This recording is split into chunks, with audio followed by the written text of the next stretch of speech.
Okay, I am live. Let's get, go. You know what happens now? We get the music going. Not hearing the music. There we go.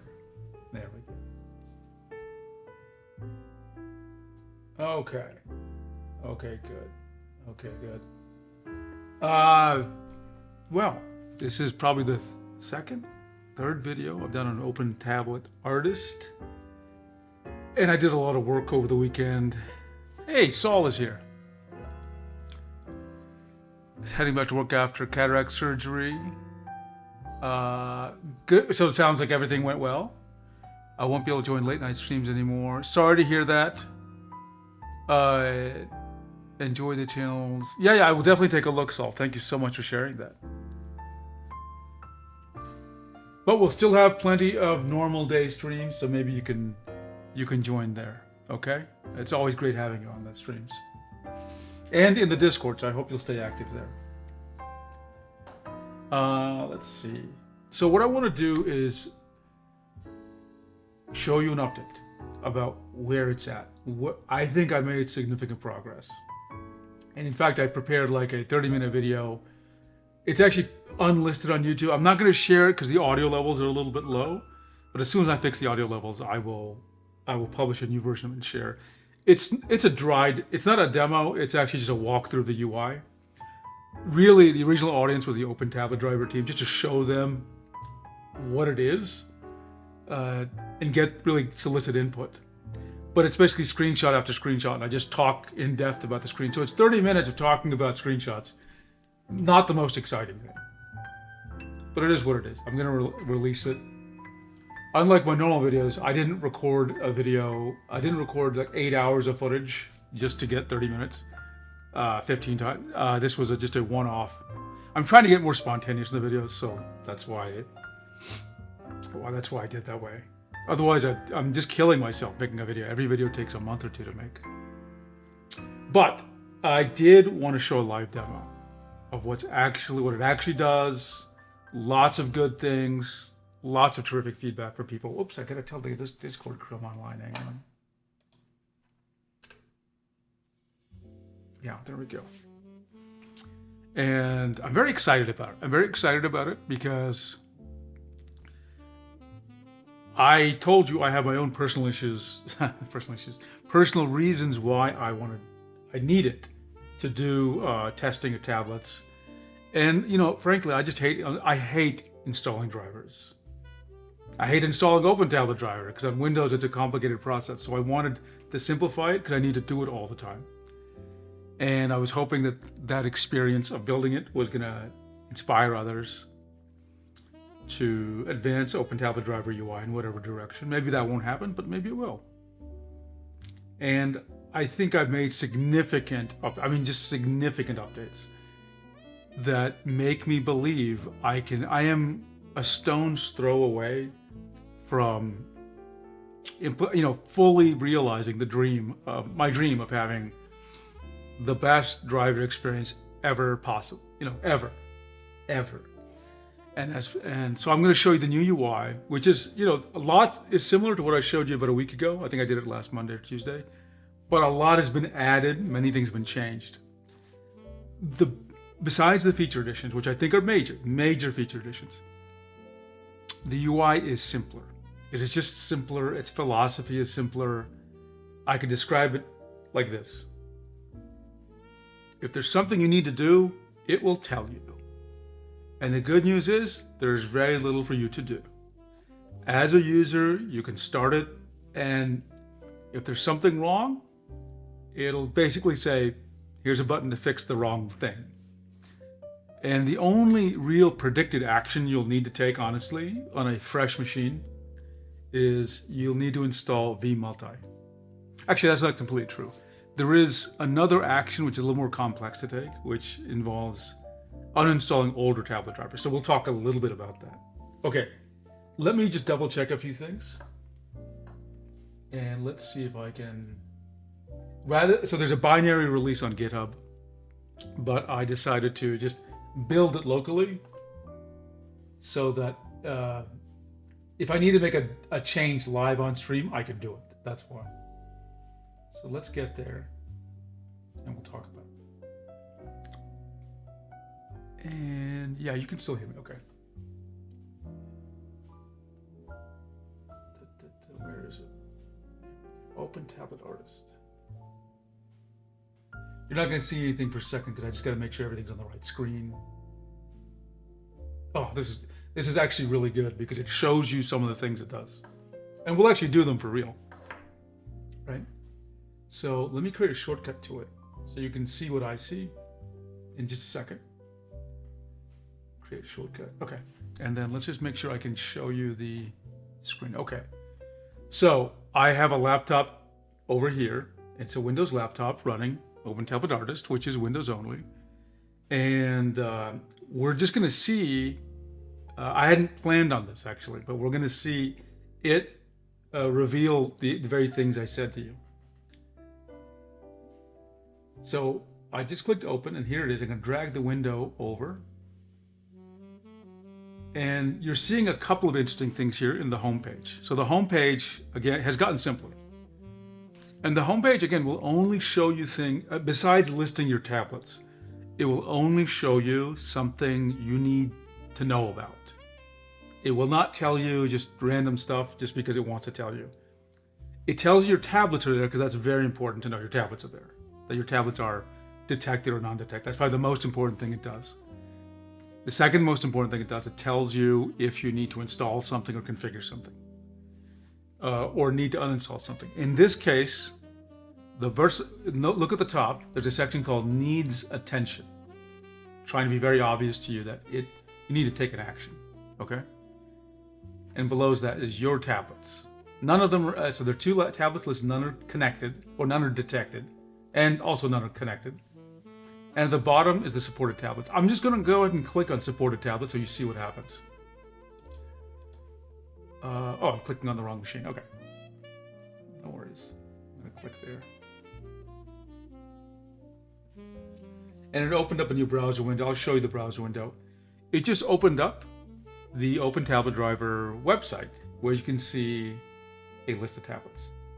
So nothing too dramatic here, but I think this is very useful because what is one of the first questions you'll have is, I don't see it listed, my tablet, is it supported? And this is supposed to help you in that regard. Now notice the UI here in the website shows you the tablet name and it tells you whether it's supported or not. And there's some notes. So some tablets say things like, these buttons don't work, or there's another class here. I gotta find it here. Scroll. There's a lot of tablets. Yeah. Bosstar here. There we go. Or this Galmon. It says Windows might need Zadig. I guess that's how you pronounce it. Zadig's WinUSB to be installed on interface 0 or 1. I don't know what WinUSB Zadig is, or Zadig WinUSB, and I don't know what's referred to by interface 0 or 1. But eventually, this is the kind of thing I would actually like to see this list surfaced in the UI of OpenTabletArtist. Okay. And give me a second, and let's switch back. Let me turn this off. Again, back to the needs intention. What's it saying? Conflicting tablet driver detected.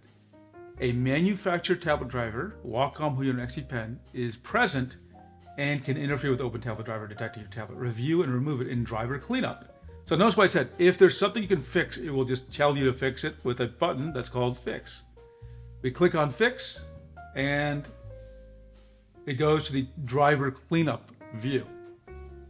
And on the driver cleanup view, we see this first section is conflicting drivers detected, and it says Wacom. It says cause flaky tablet support. This text is coming from OpenTabletDriver, not me, so I can only report what OpenTabletDriver tells me. I wish there was more information here. Okay, so I'm gonna say this to you in the stream. It's gonna sound weird and awkward maybe, but the reason I'm saying it to you in the stream is that after the stream is done, I'm going to ask Google to review the transcript of the stream and create a list of action items. So here for me to follow up on. And here is the first action item for me to follow up on. Talk to the OpenTabletDriver team and ask them if there's more detail about the specific issue about what is detected by for Wacom being installed. And I should also just look through the code myself. It could be also this will translate to an ask of the OpenTabletDriver team to expose more information. Okay, so that's what I'd like to see is like, well, what exactly did you detect? Like, is it a specific file or a process running? Unclear. They obviously are detecting something because there's code written to say this, but I don't know what it is. So more insight would help. Okay. Just so you know what's happening, you can actually see it in the OpenTabletDriver, what I call log here. It's actually this warning here. Okay. So it's what is powering this warning in the log. Oh, hi, Cielo Paint. Good to see you. Good to see you as always. Thanks for joining the stream. So let's go back to driver cleanup. So we're going to test this out. What it's saying is, you need to uninstall that thing. So we're going to try to uninstall it. Let's see what happens. So I believe TabletDriver Cleanup is actually packaged with OpenTabletArtist. I have to double check on this. It might be, or it's downloadable. I will actually uninstall it because that would be the normal situation. Okay, yeah.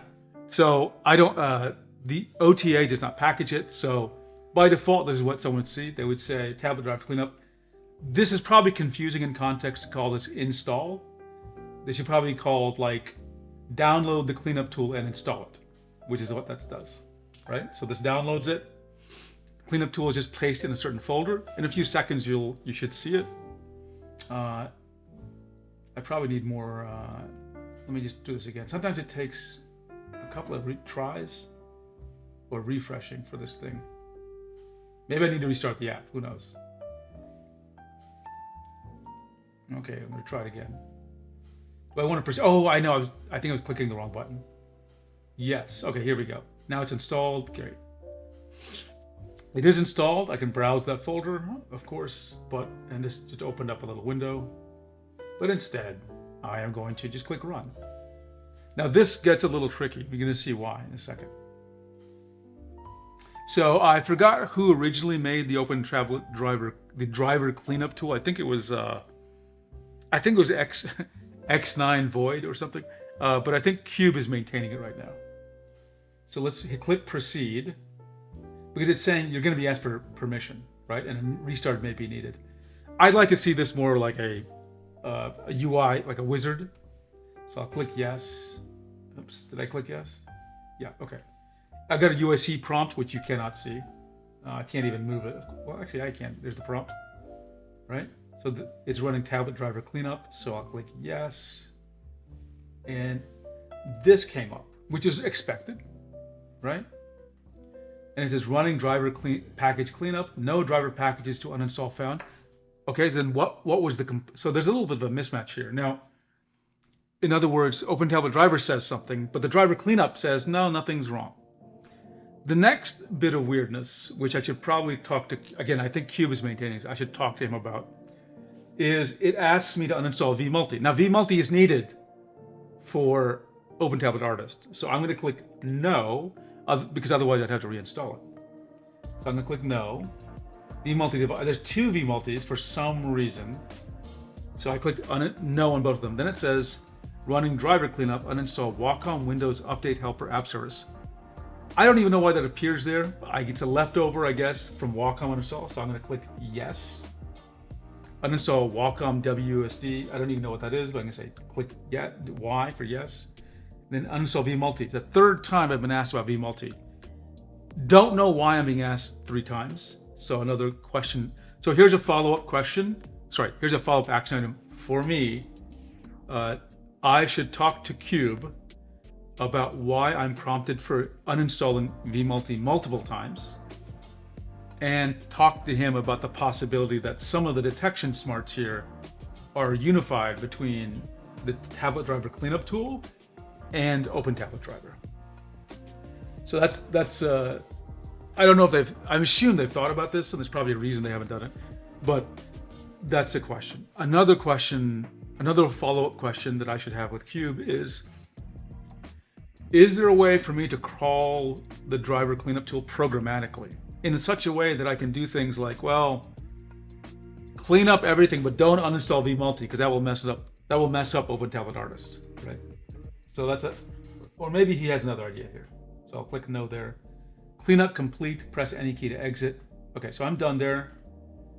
Tablet driver clean fit. If it removed any drivers, a restart may help. Okay, didn't say you have to, it may help. So I'm gonna click okay, I'm not gonna restart. I'm gonna just restart OpenTabletArtist. Oh, sorry, OpenTabletArtist. Yeah, OpenTabletArtist. It's still doing this message, so I'm gonna restart. Yep. You won't notice the reboot, so I'm not gonna worry about it. Okay, let me get back to my face here. Okay, give me a second. I'm gonna come back with some water. Be right back.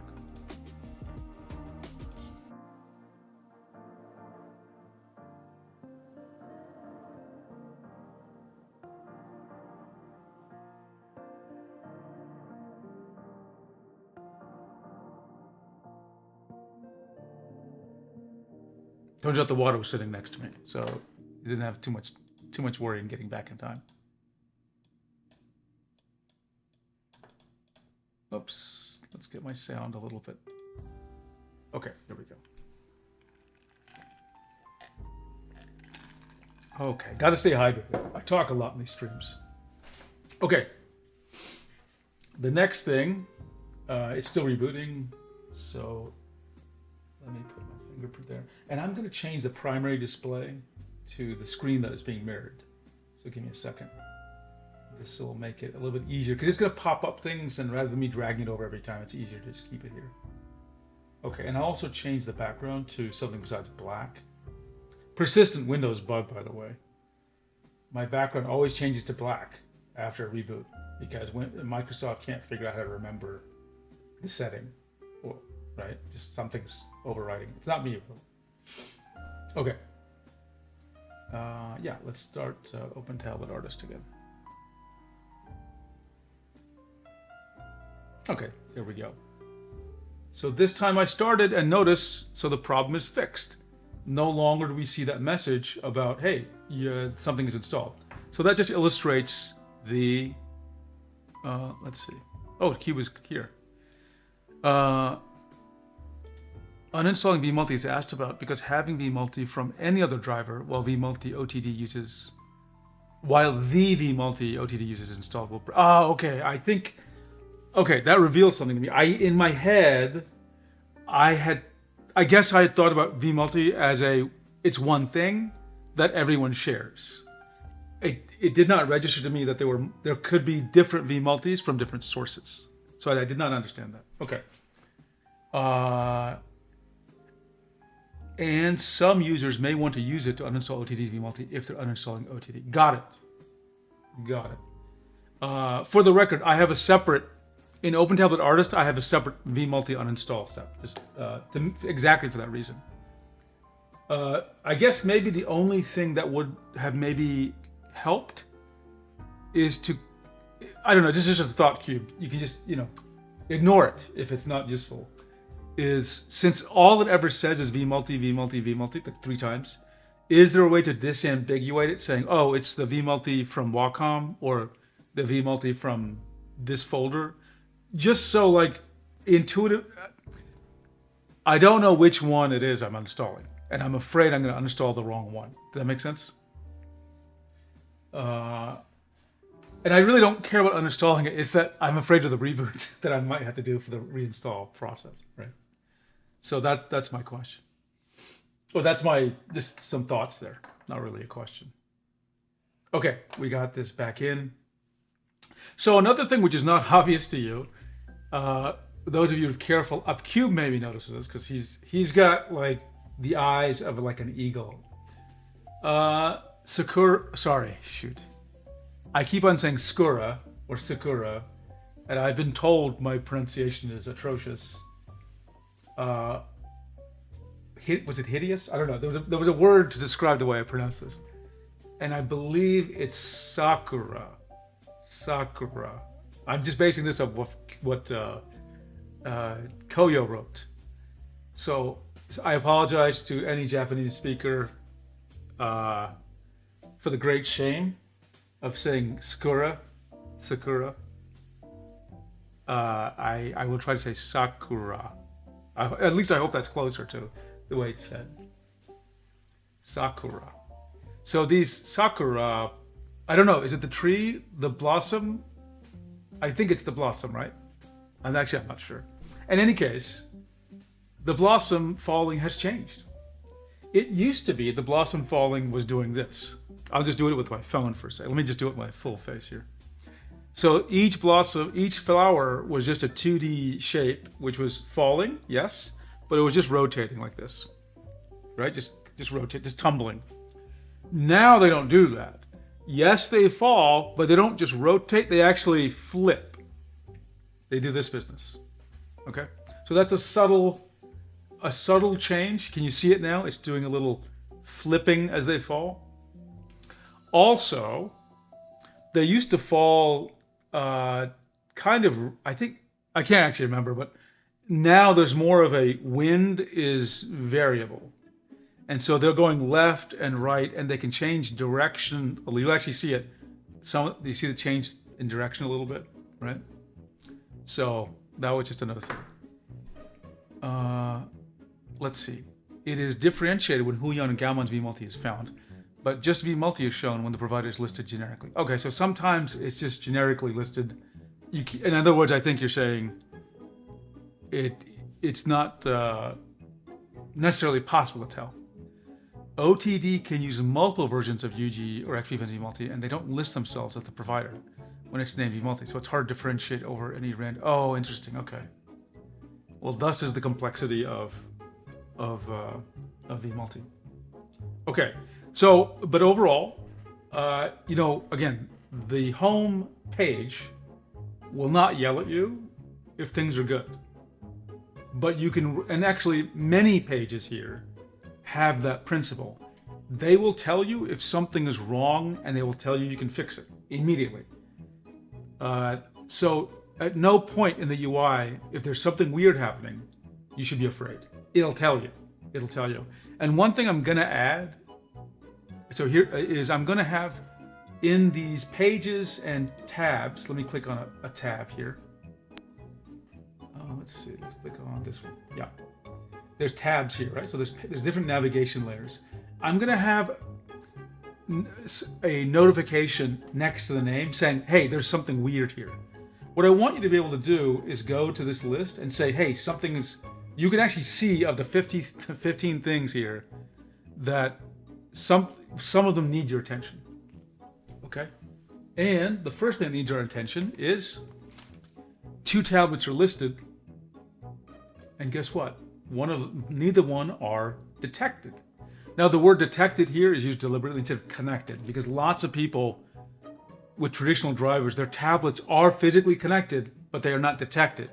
And the driver UI says, hey, your tablet's not connected, meaning it's a contradiction. The cable clearly is connected. So it's really crazy to tell them it's not connected. You should say, I cannot detect it.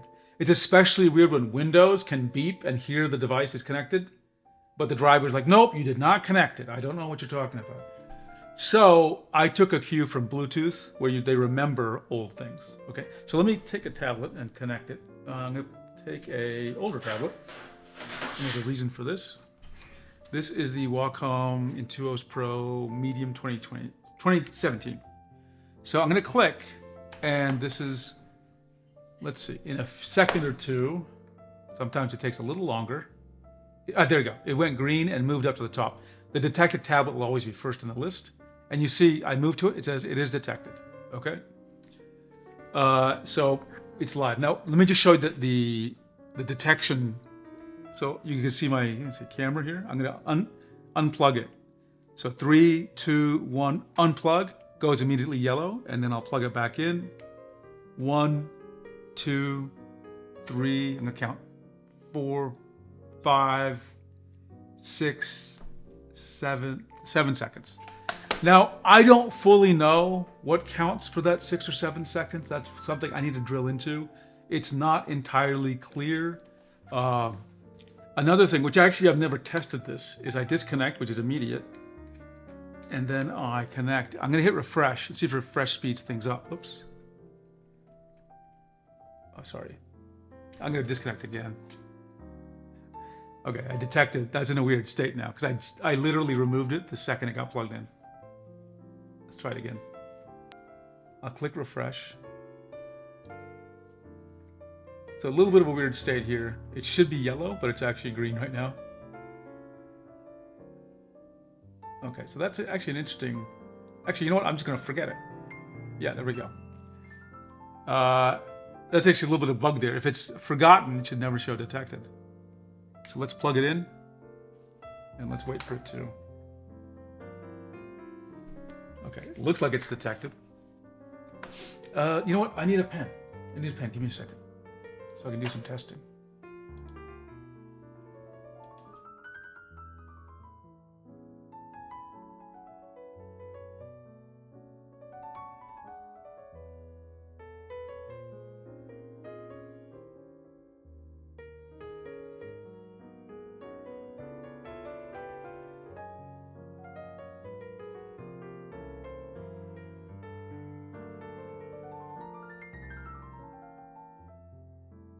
Okay, we're back, and yeah, it is detected, and in fact, it is moving. The pen is moving the pointer. Guess what? It's moving on a wrong monitor. That's okay. That's actually exactly the demo I want to give. Let's make it move on the right monitor by going to display mapping. And here it is going to this thing, and let's apply the mapping. Let's see if that, oops, it's actually going to the wrong place, by the way. Another bug. Another bug. This is interesting. It's actually something weird is going on. It's actually inverted. And I don't know why. I don't know why. I am going to just kill this thing and restart. Maybe my weird detection thing. Let me stop the demon. Or daemon, sorry. And then let me quit and restart it. And you know what? I'm going to restart it from... No, actually I can restart here. I wasn't sure if I had the right version. That's why I was just saying that. Okay. So let's see if it does the right... That's still weirdly...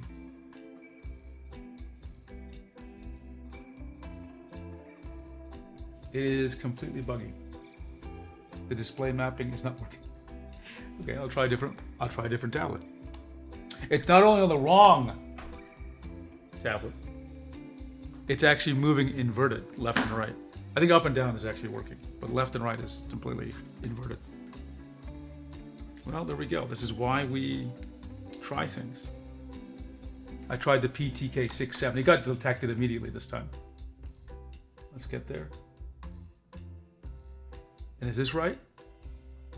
It's doing the right motion, but its mapping is... Let me try it again. What do you know? It's just completely incorrect. It's completely incorrect. That's okay. That's okay. What I'm going to do is, the point I really wanted to show to you is that you can pick the display. So again, I'm speaking to Google when I talk right now. There's a new follow-up item concerning the display mapping of OpenTabletArtist. And that is on another machine that the mapping never, even though it visually says you're using a different monitor, it actually remains mapped to a different monitor. And then the second issue that I should follow up on here is why there's an inversion of the x-axis in some cases. I think that's going to require some debugging. So that's my follow-up item. Again, when I say this, I'm not speaking to myself or to you. I'm speaking this for Google because I'm going to have it take the transcript of this video, find follow-up items, and file them in the GitHub for me. Hey, the magic of AI. This would just saves a lot of my time. So I'm going to be periodically speaking to Google as I give you this stream. But here's the UI, and one more thing I added here, by the way, is the displays are actually listed. You can actually see the resolution, refresh rate, whether it's and how it's connected. So see, one of these displays is HDMI, which is true. It is actually connected via HDMI, and it tells you which GPU is connected, or what Windows calls display adapter. and it tells you it's the primary monitor, and that all these things are true. Now, the other monitor, it's not a display. Well, it is a display. It's not a monitor. It says internal because it's a laptop. That's the laptop's internal display, right? Why I added these is because when I'm helping people with their problems on Reddit, often one of the first questions I ask is like, well, how is it connected? And you have to understand, not everyone is very technical. So asking them a question like, did you use DisplayPort or HDMI? They don't know what you're saying. Remember, they might not have even connected it. It might have been a family member. So these questions are difficult for them to answer. And, oh, is it the embedded display of your laptop or is it an external? Like, these are just weird questions for them. So rather than them having to guess, I would just ask them, what does it say? Show me a screenshot at the bottom of this page. And they'll just tell me, and I'll like, oh, okay, you're connected this way. I think this will help solve people's problems. Okay, and that's why I added it. Having this display problem also makes you realize I need to add some more logging, because I'll bet you I'm going to encounter this display issue of how the mapping is or isn't working many times. Okay, so active area is a new setting, and I just want to show you what happens. It looks a little bit weird now because the specific tablet and display combination going on. So let me unplug it. Okay. And remember, no tablet is plugged in right now, so you gotta give me a second. There we go. There's my lock. I might need to reboot this thing actually. Maybe that'll solve that display problem. Oh, wait a second. Let's see, I may have solved the issue of why there was an inversion. Yeah, I was plugging it in upside down. Okay, that was the inversion problem solved then. Okay, so the x-axis is working. It is spanning both monitors, though, which is unusual. Let's go over here and just try mapping it again. Mapping. I'm clicking apply mapping. I'm going to click on it multiple times, actually.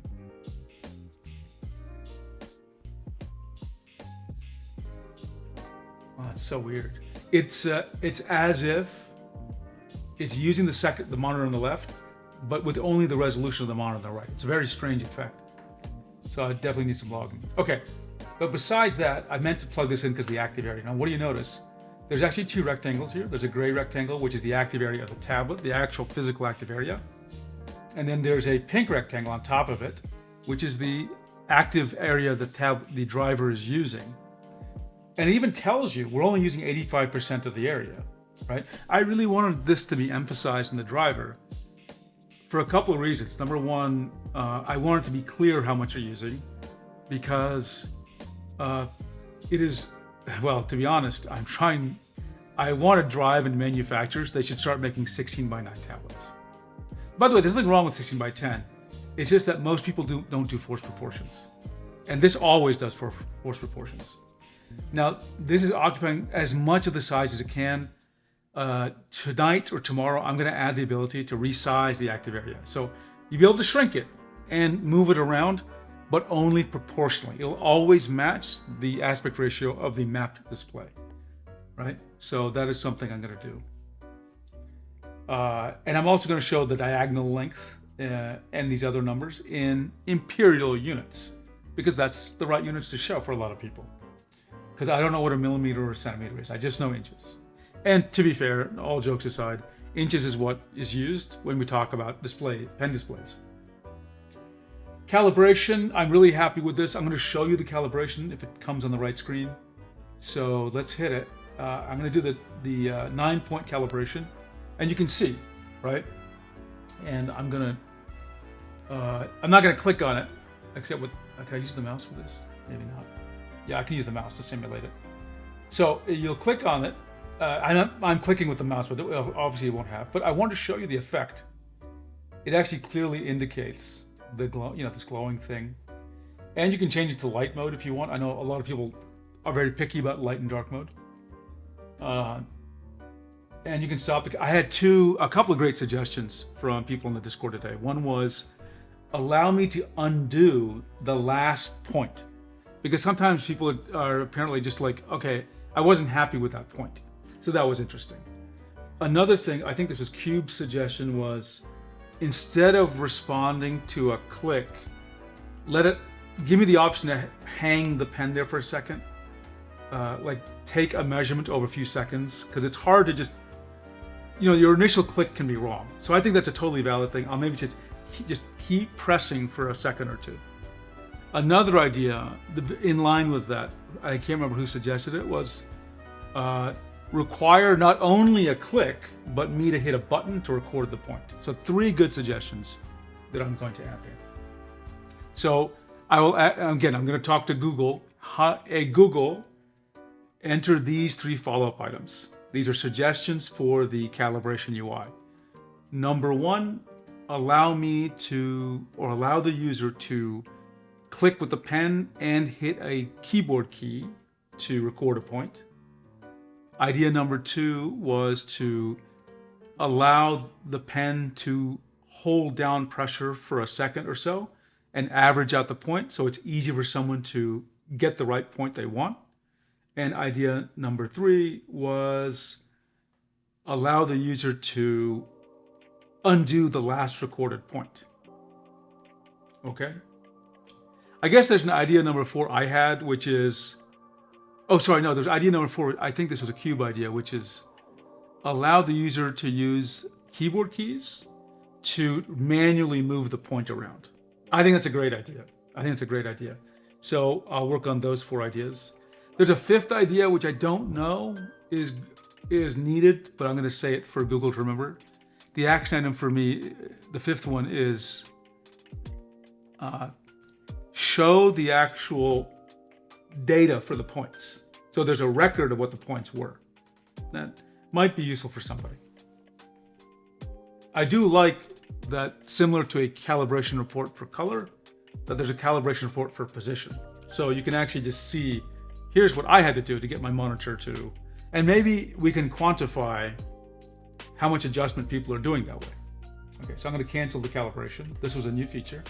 And just to give credit to where credit's due, I added these cards. The 4-point calibration comes from Cube. I actually just looked at his code, or I asked Claude to.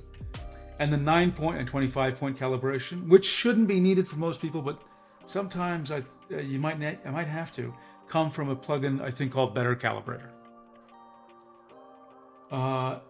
Now the next thing is buttons. So now we have button mapping. And I can click edit and map a button. Now, OpenTabletDriver has many ways to button it. To make it simpler for the UI here, I segmented them into keyboard, media, mouse, and scroll. So my approach with keyboard is to literally show a keyboard. So let's suppose I want Control, Alt, W. See? So it's a combo key. In fact, it says it right here visually. Control Alt W. So you know the key stroke you're building up, okay? And then we have a few other keys that aren't normally listed. We'll see how to use them. Some of them are / context menu plus. I think it has all the keys from OpenTabletDriver. So if there's anything missing, it's probably from OpenTabletDriver, not this UI. Media keys are separate. Mute, volume down, volume up. Some people like these actually on tablets, so makes sense. I'm going to probably just add some more traditional icons for these instead of just radio buttons. There's the mouse, and then there's scroll. Again, all these options come from OpenTabletDriver. I just give them a nice little UI. So I'm going to save the keyboard mapping, and there we go. You can see it, Control Alt W in here. So there's 8 buttons here, so they're all mapped. I'm going to clear all the buttons, okay? Just because I don't want any buttons on. Wheels. So wheels, this is a fun one. This tablet has a wheel. It's an absolute positioned wheel, and I don't know why it's reporting 45%, but that's the value it's reporting. I'm going to rotate it right, and look what it does. It actually rotates, and it is matching my finger movements exactly. Okay. So counterclockwise, clockwise. Let's see. Oh, let's see. This cube has it might be interesting to show exactly how the area has been stretched by the calibration, similar to a cage transformation in a drawing app where you can pull at points. It's love it. Okay, so another follow-up item for Google to record for me, which is the follow-up item. Explore showing a visual like a transform matrix that shows how the geometry is being altered for the position. I love the idea. Anything that gives a user a better sense of what's happening is a fantastic idea. I also think, honestly, I would like to see the transformation visual for other people, and just to see if there's a pattern for, does this model tablet just in general have a weird shift? Very curious about that. Let's see, or like the circular area visualizations with how they show the distortion it applies. I'll have to take a look at that. If you have an example of one, can you send it to me on the Discord? I'll take a look at it. I'm not familiar with circle area visualizations. So this is, again, a relative thing, and notice it shows you, but I haven't mapped these to anything, but they do work. You can set these to zoom in or zoom out, whatever your app wants, okay? And then we have filters. Now filters, no filters are inactive, but I'll show you one active in a second. So dynamics is done with a filter. So when I turn this to on, this is the pressure curve. And look, I have pressure curve UI, right? And you can make the softness, right? And you can change what happens with the lower left node. You want it to go from the left or from the bottom, right? You can see that. That's useful. The reason this is a little more complex than what you typically see is I want to emulate certain behaviors that I see in consumer pens that have a really high IAF or have a weird cutoff, like the Wacom 1 pen tablets and the CP923. Let's see. I've also seen heat maps used to show distortions where different colors are more or less distorted from. Oh, I love it. Okay. Another follow-up action item for me, which is to explore heat maps as part of the visualization to show distortions. And another follow-up item for me is to explore circular area visualizations because they can also show distortion. Thank you for the ideas, Cube. Again, every time I say follow-up item, it's for Google, and it's going to file a follow-up item in GitHub for me. So isn't that a fun use of AI in the stream? That every stream becomes a set of work for me. I used to struggle with this because in the streams I used to tell people, okay, I'll remember doing this. I'd have to type a note, bring up Notepad, and like it's just a pain to manage all these windows. But now I'm going to talk to Google and it's going to remember, right? Oh, Cube sent an example. Let me take a look here. I see. Yes, I think terrific. Okay, I will take a look at these. Thank you. Yeah, now I know what you mean. Yes.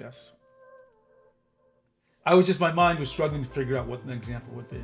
I love the heat map idea because I have always wondered if there's like a generalized distortion toward the edges. Right? Thank you so much, Cube. Okay, and then we have, of course, position and pressure smoothing. What I've realized, you don't need so much smoothing, it'll mess up the world. I think I should limit these to like, I don't know, 0.3 or something. Because I think artistic smoothing really should be done in the app, but smoothing to fix weirdness should be done in the driver. And here you can control the order of operations. You can curve then smooth, or smooth then curve.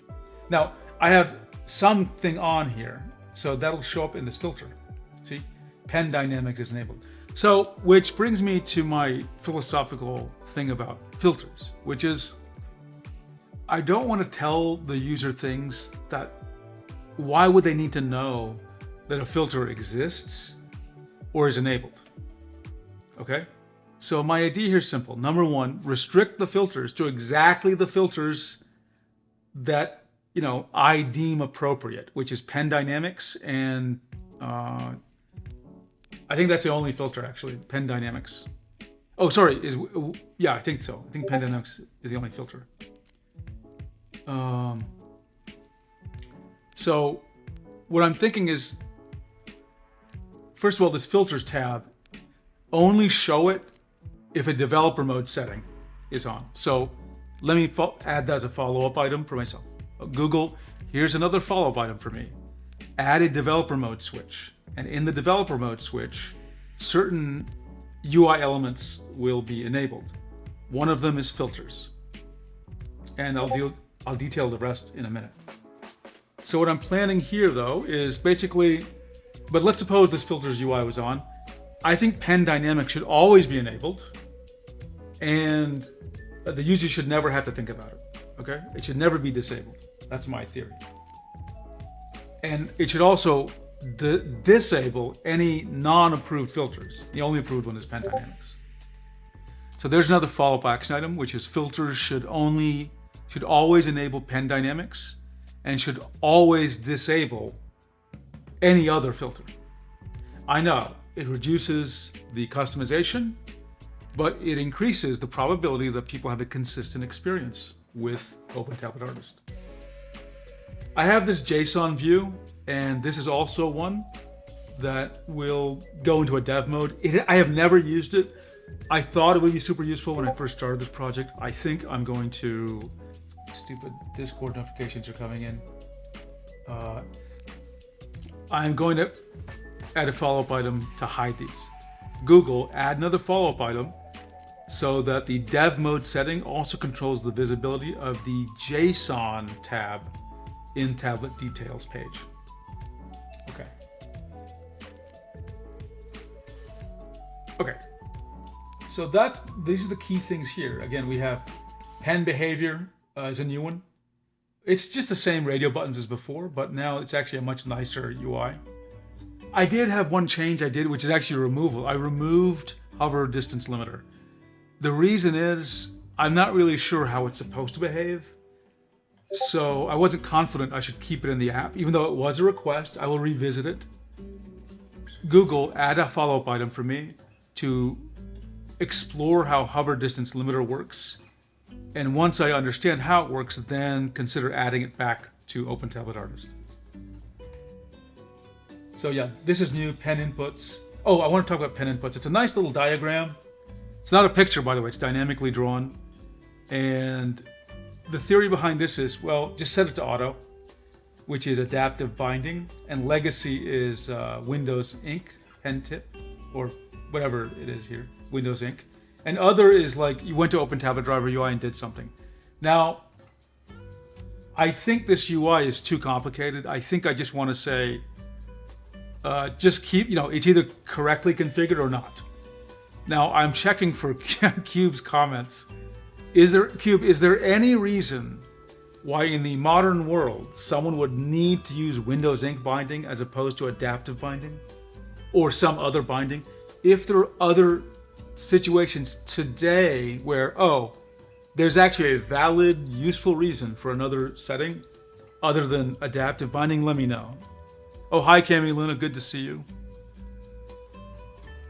Let's see, configuring hover distance limiter properly generally requires checking how the specific tablet ports hover in the OTD book. Okay, so it's not a just set it and yeah, because it just wasn't working the way I thought it would. It just, my expectations were not being met.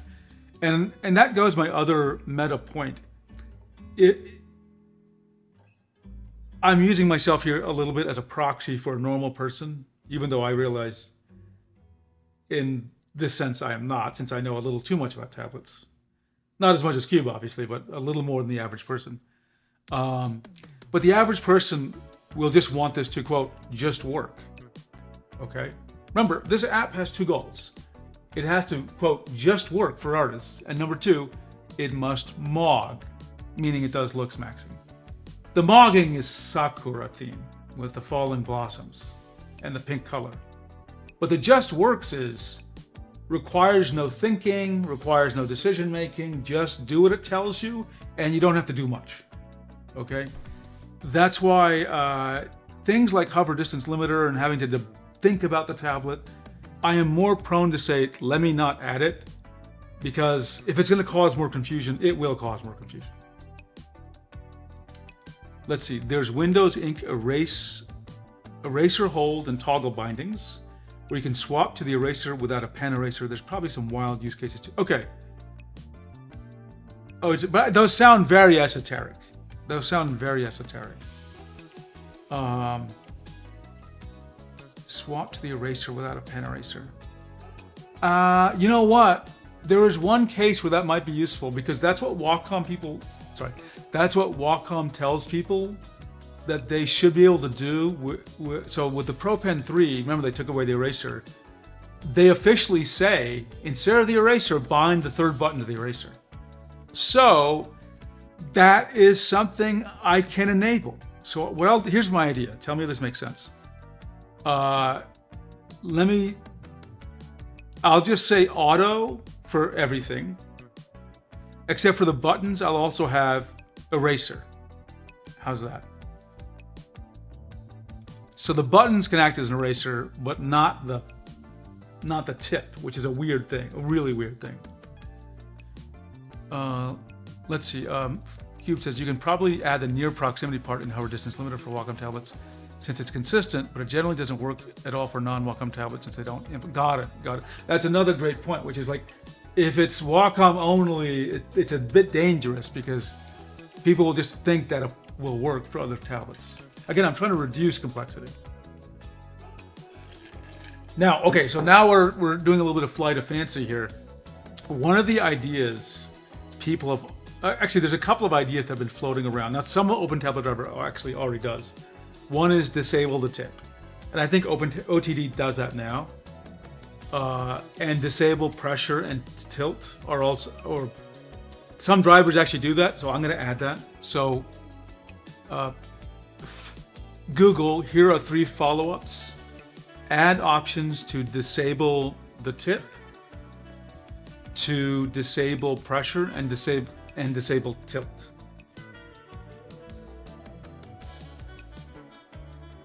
I think OpenTabletDriver supports those now, so I'm going to add those. Cube says, just beware that users sometimes think they should bind the eraser to an eraser, but they should not do this. Those binds are for buttons. Wait, what? Okay, let me make sure I understand.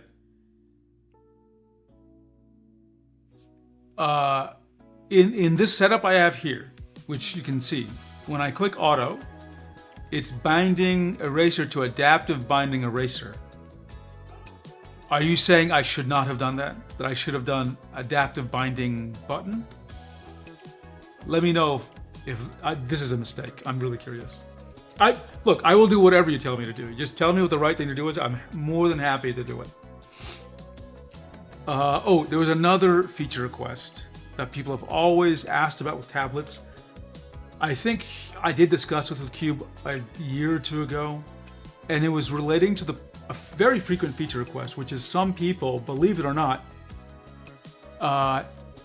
they want to draw when the pen is pressing down, only if the pen is pressing down and there's a button press.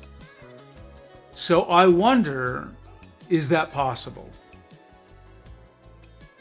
If you tell me it's possible, can have Claude investigate, or tell me even how you think you might do it.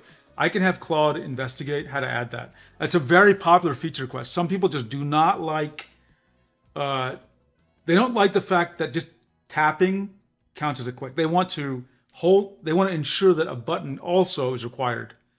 Maybe I can add that. Again, common feature request. Maybe a little esoteric, but it happens. I think this is more esoteric. Another feature request is,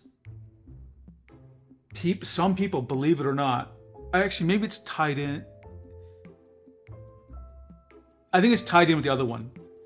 They don't like hover.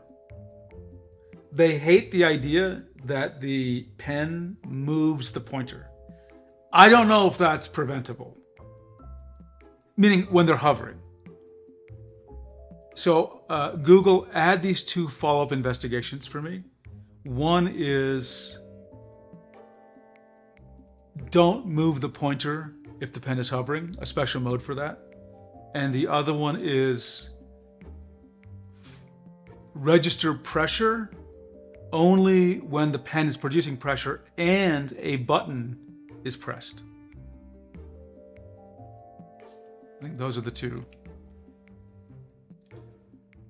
Okay, so when you flip the pen to the eraser and it activates the eraser bit, when you press down, it activates the tip bit.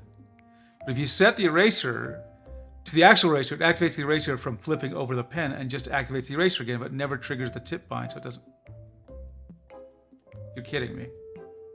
So I've got to set the eraser to button. Okay, wait a second. Am I understanding this correctly? I maybe just, let me just do this.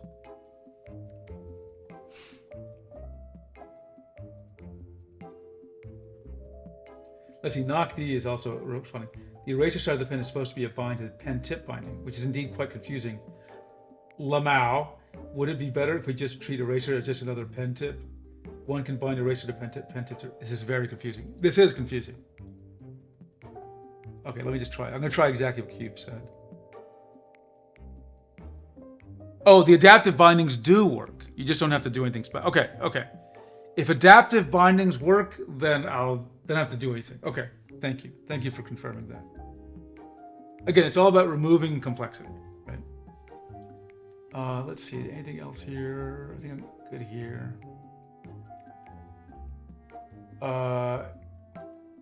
Yeah, I talked about this.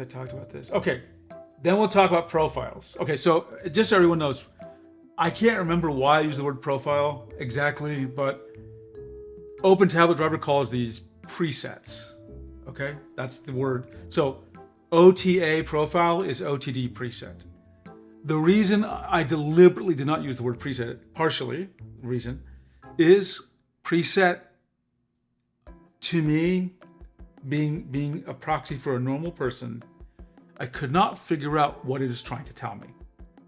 Okay, I don't think profiles is a great word either, but at least it spoke to me more clearly about what the intention was. Okay. So this behaves just like OpenTabletDriver presets. You can save the current settings as profile. You can browse them. It'll actually open this folder. And as Cube says, I was going to make a bind named eraser tip that does the same as pen tip, just to avoid that confusion, but didn't get around to it. With the adaptive binds, it doesn't matter. Yeah, exactly. If adaptive bind is the answer, let me do adaptive binds. So one thing about the profile, which I think is a feature. I don't know if OpenTabletDriver actually has it. Let's check. Actually, I can get to OpenTabletDriver from here. 1, 2, 3, 4, 5, 6, 7, 8. Okay, I counted because when I click the OTD UX button, there's some weird thing that happens that takes 6 to 7 or 8 seconds to launch. I don't know what causes that. It's very strange. Anyway, we see that my OpenTabletArtist messed up the mapping. This should be over here. Okay, so something is messed up. Opening OpenTabletDriver reveals that I have made a screw up somehow. I think what it does is it took this and moved it to the wrong display. So clearly a bug. So now I know what the issue is. Okay, in any case, what I wanted to look at the presets here. Save as okay, so I did, I think, add a new feature OpenTabletDriver does not have, which is if you go to profiles, i.e. presets, you can, not only can you save a profile, you can actually go to an existing one and update it, meaning take the existing settings and resave it, right? That should speed things up a little bit, okay? And you can rename here without going to the file system.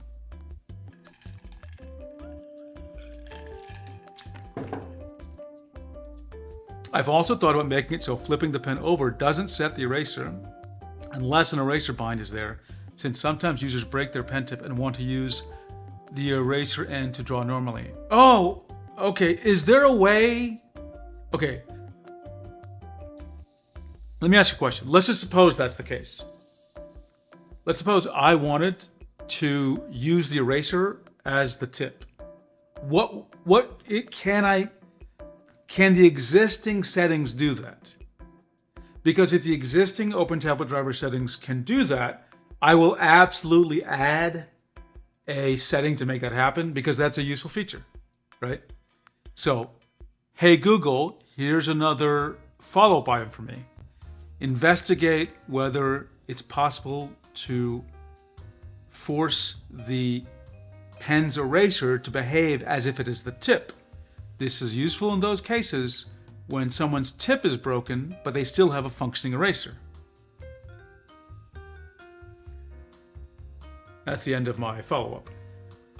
Again, Cami, since you started the stream a little bit later, I am telling Google to note follow-up items because once the stream is done, I will ask it to review the transcript and file GitHub issues for every time I said follow-up. Let's see. Cami Luna says, Paint Tool side lets you bind the eraser button to whatever you want. I submit to fill button. Oh, interesting. You know what? I have never considered the possibility of having the eraser do something other than erase or draw. So fill bucket's kind of a novel thing for me.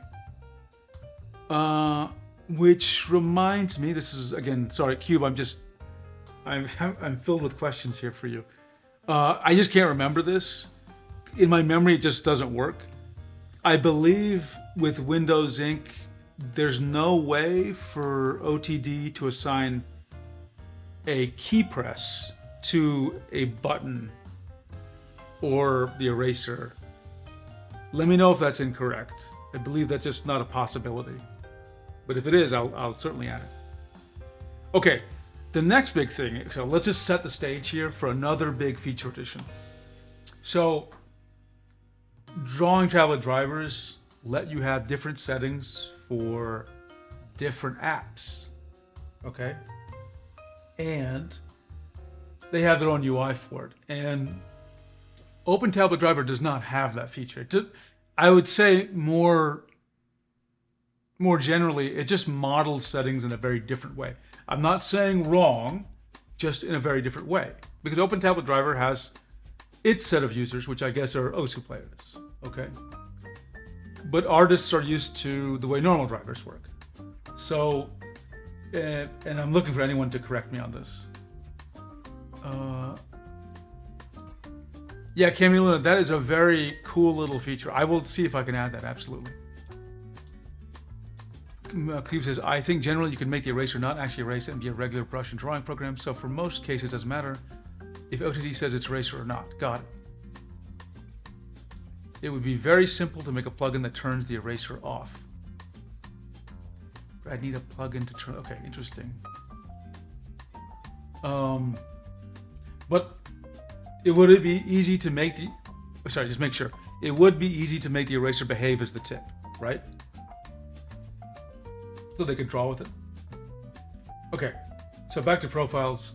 The standard answer, as I understand it, for OpenTabletDriver is you should create, if you want per app settings, create a preset profile for every situation and then switch profiles. But of course, you have to switch profiles in the UI. So the next answer is use auto hotkey to switch for you. The mechanics of that, I don't know since I don't actually use auto hotkey. But I think also you can switch presets. Can you switch presets in the OTD, what do you call it? The tray icon? But everyone really wants, I think, ultimately, one of two things. The ability to switch the settings based on hotkey, okay, which I added. And number two, to auto switch based on what app is in the foreground, okay? So I added that. Let me show you. This is under per app profiles. So it's sort of off by default, but I will enable it and it says on, waiting for app change, okay? So let's see, Cube says, it would literally be filtering for I eraser report reports and just doing eraser equals false. Okay. So listen, filter for I eraser report reports and just set the eraser to false. Okay. I'll try it out. Okay, so so it's turned on. So let's explain what's going on. Basically, All other apps means by default. Like, unless an app is mapped, use this. Now it's set to current settings, which is what is live in the UI, basically, or what's live in the daemon. But you can set it to a certain profile. Of course, you can actually say all apps should use this profile, and you can still edit it'll have no impact on apps, but it'll edit the UI. Okay, that is a possibility. I'm not sure if this is the wisest idea of mine, but that was the idea. And I did that because then it unifies with adding an app. So I'll go Krita, and I'll add Krita here. And I'll pick, this is the default. You can use current settings if you want, or you can say use Photoshop or CSP profiles I've saved before, right? I'll use what's called the CSP profile, right? So it's on. So let's see, we should get a toast when I switch to Krita. Let's see. Come on, buddy. I didn't get the toast. I should have gotten the toast. Let's try it again. Go to Discord and Krita. Well, there goes my toast. Toast didn't appear. Oh, no, it does change something. It says active settings now. Okay, I know what to do. Let me split the windows here. And you should see it happen, actually. I'm on Krita now. There we go. CSP. So Krita is assigned this, confusingly, it's assigned the CSP profile. So it actually did switch, right? You see it? I went back to, well, I need to switch back to a not OpenTabletArtist. So I'll do Windows Desktop. See, it says current settings. Krita. Desktop. Krita. Desktop. Krita. You see, the profile switched immediately, right? So guess what? Now we have auto profile switching.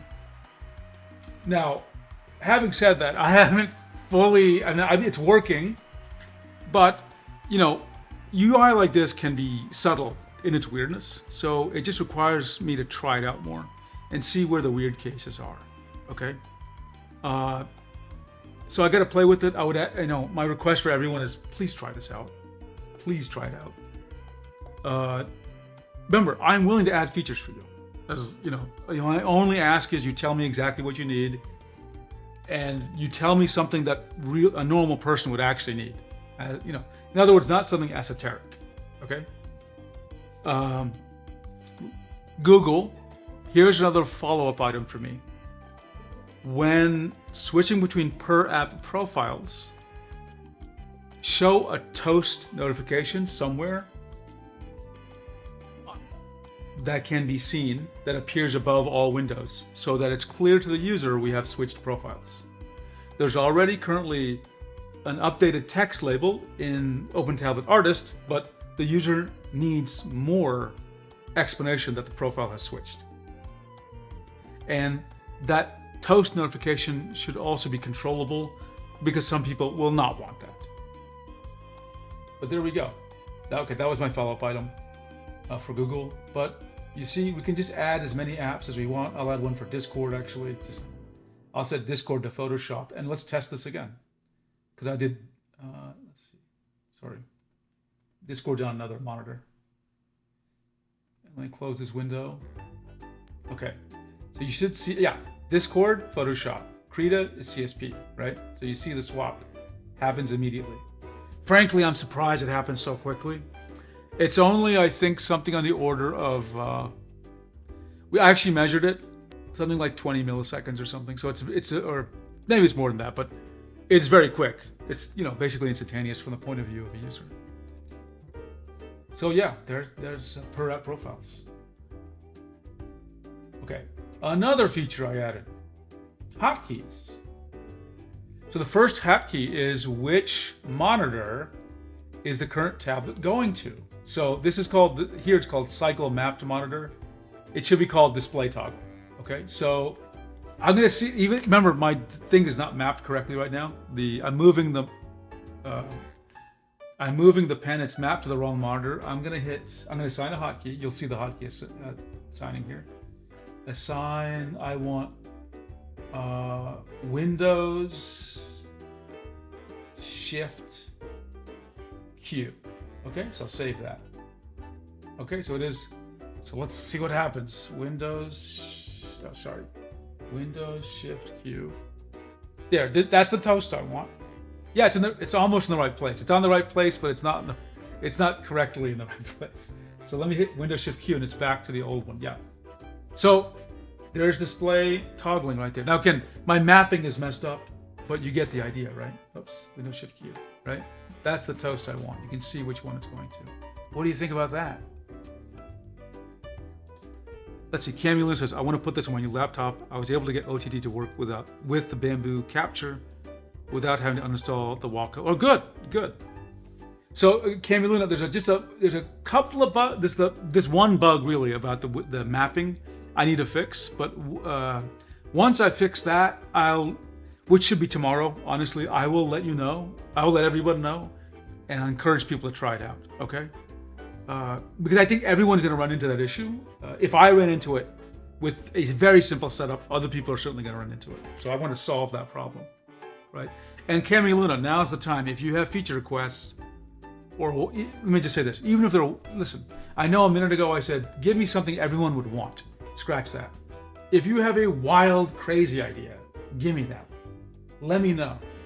Now is the time to experiment, okay? Like I could have an experimental tab that lets, I could have the Cami Luna tab here that just does what Cami Luna wants. Like, we can experiment, okay? We can absolutely experiment.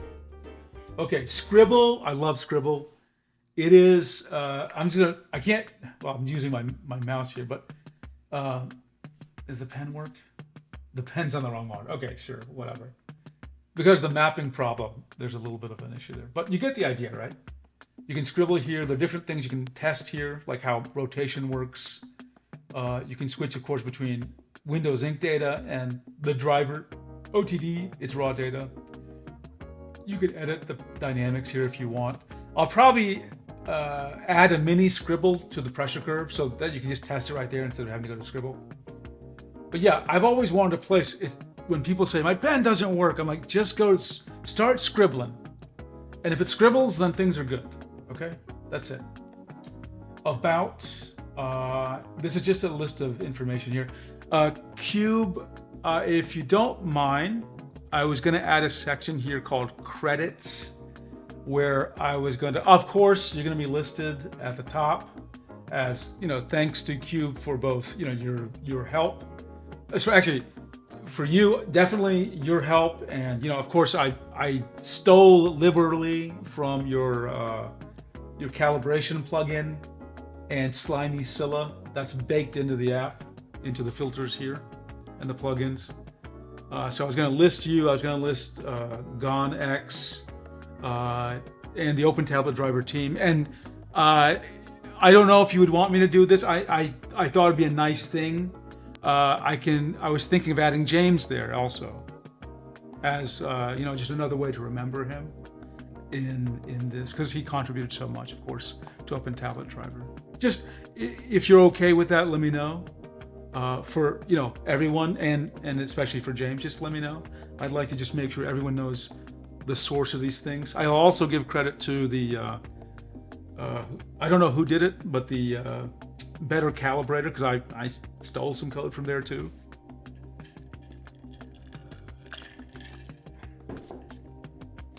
I do want to use this for all my Wacoms, but I think I need to download a JSON file to, config file for the PTK470 working on this. Have you mentioned if there's a way to make it work on OT-Artist?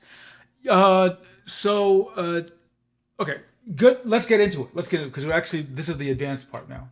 So I'm going to click on OpenTabletDriver. So this was originally added more because I needed to quickly access features of OpenTabletDriver and needed some additional help. And so there's kind of like an escape hatch here to get to OpenTabletDriver. And so this talks about the daemon, and you can restart the daemon. Notice it tells you which daemon is running. It says app install daemon. Basically, it's possible to have the OTD daemon running and not the one that shipped with OTA. So I want to catch that case. And of course, you can launch the UI. Now, talking about your case, which is config. So that's actually under custom tablet compatibility. This is the list of configurations. So basically right now is you can use configs because it's just OpenTabletDriver. and I just leave. There's no configs installed. I will, if they're installed, they'll be listed. Now, I guess the question, which I'm really implicitly or explicitly asking Cube, is, config seems still like a somewhat advanced case, meaning just getting one. And is there a known list of configs? Like, is there a repository of configs? Custom configs? I know, like, in the Discord, there's like a channel where people are talking about configs, and that's not really a repository in the sense that I mean it. Like, I would be totally willing to go here and say, browse user contributed configs, and if there was a place where they were listed, like in a repo or something, say pick from this and we'll install it. Does that make sense? So you can just browse configs instead of having to go search the Discord. And so I'd list like the config, which tablet, and like which, who authored it, when it was published, that kind of thing. So just a thought. I think configs are just simple JSON. They're not a security risk, so that should be totally fine. But if there is a standard list of configs, I think just for Cami Luna's situation, that would be really cool, right? Like, okay, there's not an official one, but here's all the preview configs, but again, we need an official list. Now, I'm not, you know, I hope I'm not asking for something that doesn't exist. Hopefully there is one that exists, but I would be totally happy with integrating a browsing UI for it. Cami Luna, I will search, and what makes me realize is, maybe I should pre-install some configs, right? Let's see. Cube says, I think it's fine to list it as credits for the OTD team and plugins, or OTD demons and plugins. I'd be wary to list anyone credits that imply, oh, thank you. Yeah. I hadn't considered that. Okay. Okay, I use code from these sources. Okay, you're right.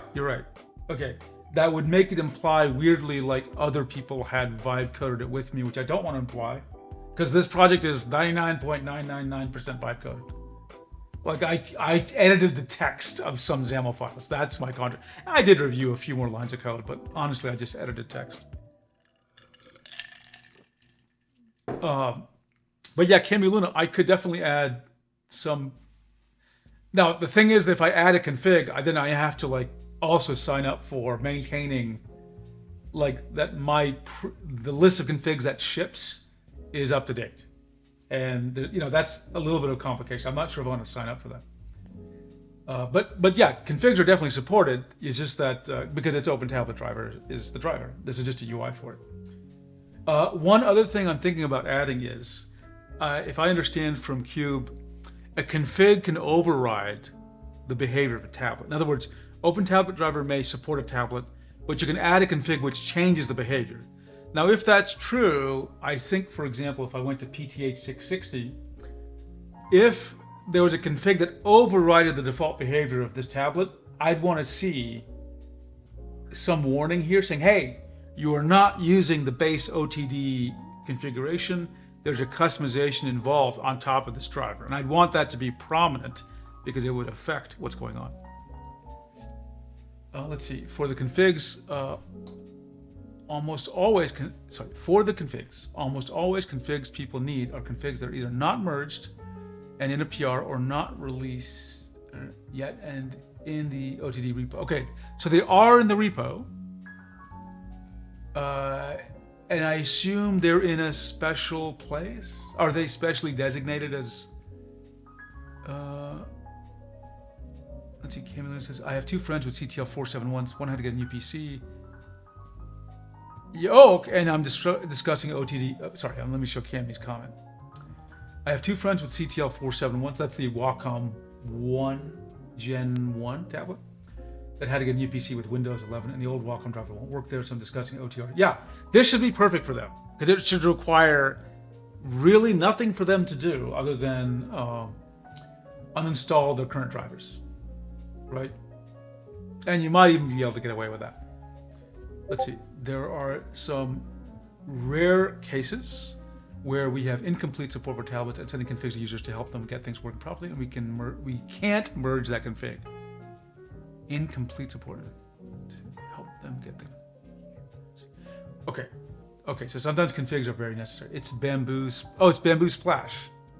Oh, okay, I guess, I don't know why I thought it was, did it have an alternate name as a Wacom 1 or 1 by Wacom? I thought Hugh told me that yesterday.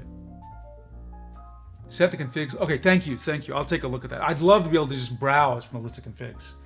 Actually, I'll take a look at it right now, by the way. What am I waiting for?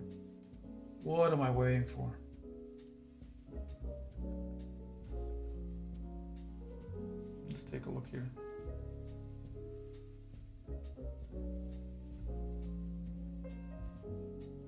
Okay, so help me understand. This is all the configs. I'll just open some of these up here. And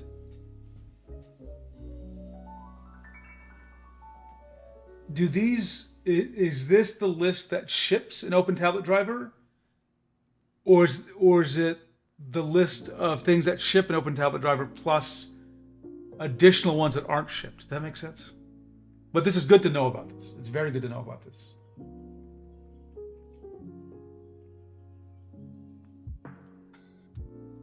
Thank you. Yeah, Nakdi, that's exactly, you hit it right. I will show a warning that there's a configuration override. Absolutely, because that's very important. There's so many times, I mean, not even in relation to configs, there's so many times when you're using a tablet where you've customized, a pressure curve is a great example. And I don't realize I've done that. And then I'm like, why is this pen messed up? And I start measuring the pen. I'm like, oh, there's a curve involved, right? Happens all the time because I test so many pens and fool around with the curves. So yeah, okay. Google, here's another follow-up item for me. When there is a custom config being used, it overrides the existing OpenTablet driver built-in config. The UI should prominently show that a custom configuration is in effect for a tablet.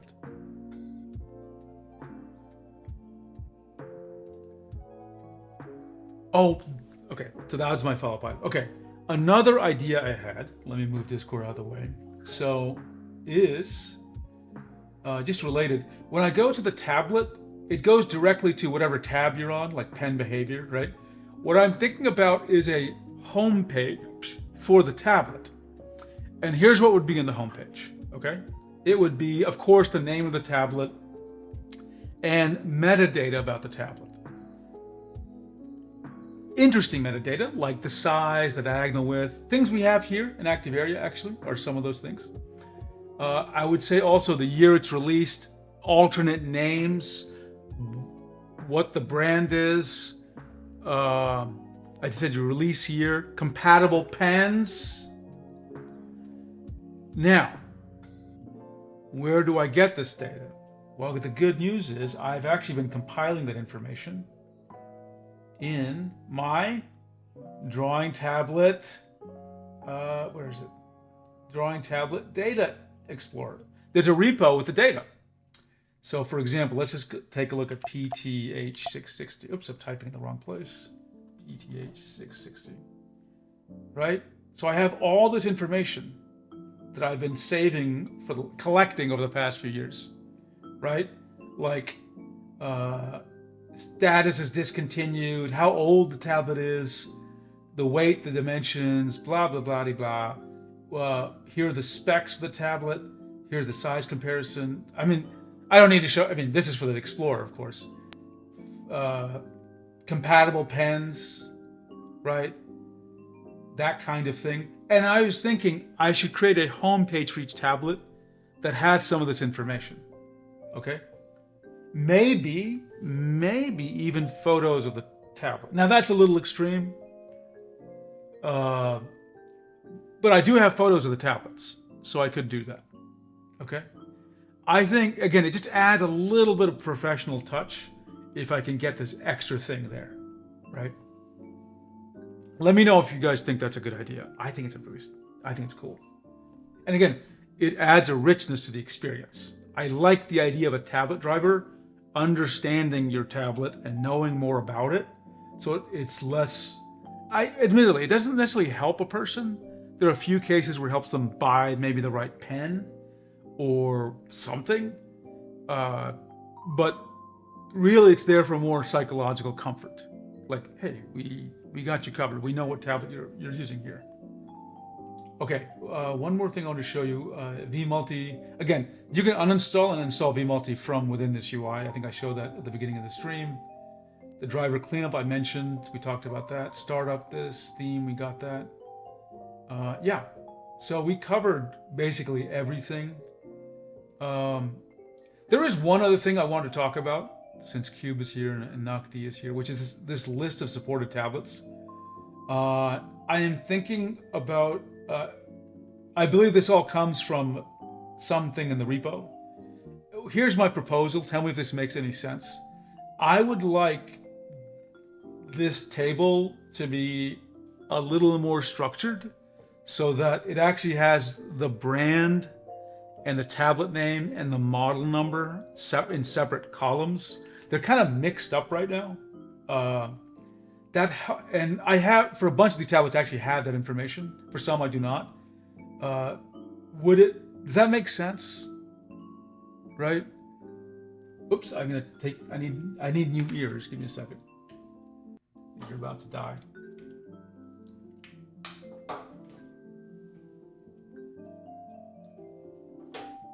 Okay, let's get these in. And okay, we're connected. We're connected. It's a little bit loud, so. Camila says, so I like that, especially tablet pens are sold separately in a billion. But yeah, let's just get the pens. Theoretically, I take photos of everything. I can get photos for each pen. Now, on the other hand, I don't want the download of OpenTabletArtist to be like 50 megabytes of photos. That's a little extreme, but I do think it's nice that you can see the pen. So you're like, oh, is this the right pen? The other issue there also is I cannot promise all my data is correct, right? There are some weird cases, and who knows, maybe my data is wrong in some cases. Every month I make a correction, right? Oh, someone has asked, oh, we have so many people here. Okay. Drinkwater says, I have a wild idea. Custom cursor maker can offer some pre-made too. Drinkwater, you're talking about a separate tool, right? Because this thing has no control over the cursor. It can't change the cursor. That's a operating system thing. Kauga 108 says, is this a driver that allows you to use tablets from different brands? Yes, indeed. It does allow you to use tablets from different brands. Just to be totally clear, what I've implemented Kauga is, let me move this here. Because the question of is this a driver is something I should clarify. This is just a UI that talks to a driver. That driver is called OpenTabletDriver. All I've done is give it a prettier face for artists. That's all I've done. And all of this was vibe coded. None of this was handwritten by me. None of it. So your question is properly phrased as, does OpenTabletDriver, the actual guts of what's being shown here, does that work with multiple tablets? Yes, over 330 tablets. And this is the full list.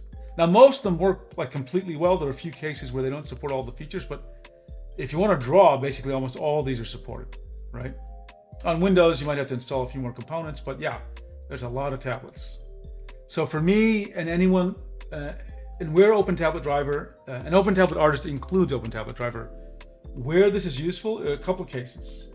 Number one, you want to mix and match tablet driver, or mix and match. Yes, pen pressure does work. Yes, absolutely. Where this thing comes into play is when you have a Huion and a Wacom and an XP Pen, and when you install those drivers, especially on Windows, they interfere. But if you're using one driver, OpenTabletDriver or OpenTabletArtist, then all of them can just work simultaneously. Number one. Number two, there's lots of people who have a tablet. So Wacom, when they release a tablet, basically they drop driver support every 10 years after release, something like that. So, every year Wacom drops support for older tablets. This goes over like as a really bad experience for users. So with OpenTabletDriver and thus OpenTabletArtist, you can just keep on using older tablets as long as they physically work. They will work here, right? So that's the goal here, right? Let's see. Cube did answer my question. These are all the configs that are merged in the OTD repo. Some of them may not be in the latest. Got it. So then that gives me, some of them are incoming. Oh, I see. Okay, got it. So here's my thinking. Since some of them are not in the latest release, then I can say, oh, find the ones that are in the repo but not in the release. And those are the ones that have been, I would say, vetted. And I can say, you can install these ones because they are going to make it into the repo. Is that fair? Right? Oh, and Cube also says, he's clarifying, as long as they connect with the app. It doesn't support wireless. Is this a single solution, or you have to install OTD separately? Drinkwater, you just have to install this. You do not have to install OTD separately. There is something else you have to install called vMulti, but this actually will tell you need to, and it'll install it for you. You may need to reboot, but you don't need to do anything. Just if you're using OpenTabletArtist, it will actually tell you. Here you need to install. There's only one thing you need to install: vMulti. Everything else is done for you. Okay. Now, one more thing, Drinkwater and whoever else just joined the stream. This tool is very close to being done. I have one more bug to fix, which we saw on stream actually, which has to deal with using multiple monitors. Once I fix that, I will release it most likely tomorrow, and everything will just work. Okay, everything will just work. And then I would say, so wait till tomorrow afternoon. Basically, wait for 12 hours from now, and then that release, use that one. That should fix the problems. If it doesn't, I'll send a note about it. And for anyone else who joined, let me just make sure people know you should join the Discord. Join the Discord. If you want to stay up to date with what's going on, the Discord is the way. Okay. Oh, I also want to show you something else, which I think you'll appreciate.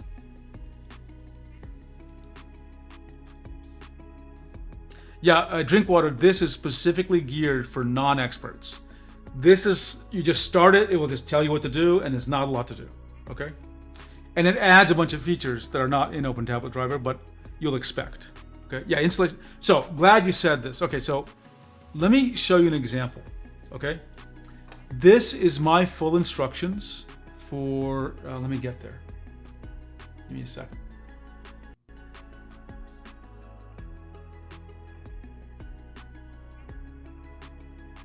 Sorry, my mouse is not. Open tablet driver. Yeah, this is a document for installing OpenTabletDriver on Windows. Okay, I wrote this, and it's a complete set of what to do to install. Okay, so I'm just going to scroll through it. Okay, think about how long this document is.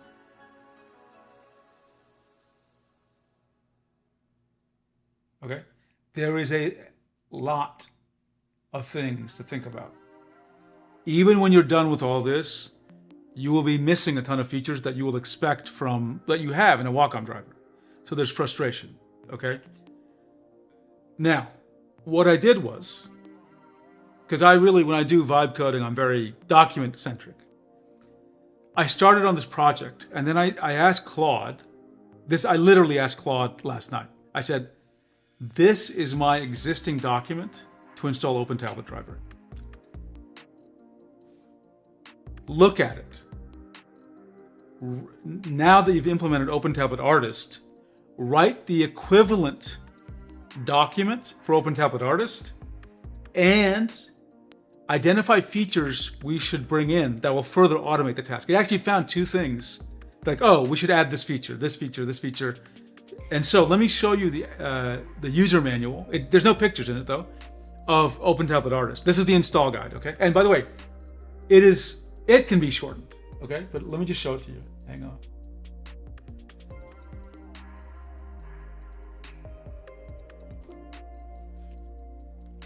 And if you miss something, you panic. Yeah, exactly. Look, I've been there. I love OpenTabletDriver, but man, I'm not joking. And I, again, please OpenTabletDriver developers, take this as a problem with me, not you.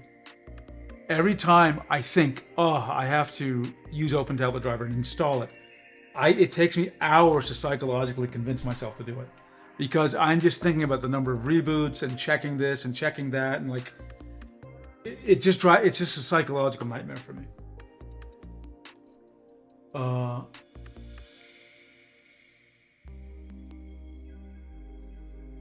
Let's see, I'm gonna just do a quick little thumbs up to someone else in Discord. Okay, so let me find it, OpenTabletArtist. Again, all of this is in, go to Docs, and let's check on install. Okay, here's the install guide, which is still too verbose, okay, for OpenTabletArtist. Step 1, download and run. Step 2, let OTA detect your tablet. That's not even a step, you're just waiting for it. Step 3, removing conflicting tablet drivers. Yeah, you gotta do that.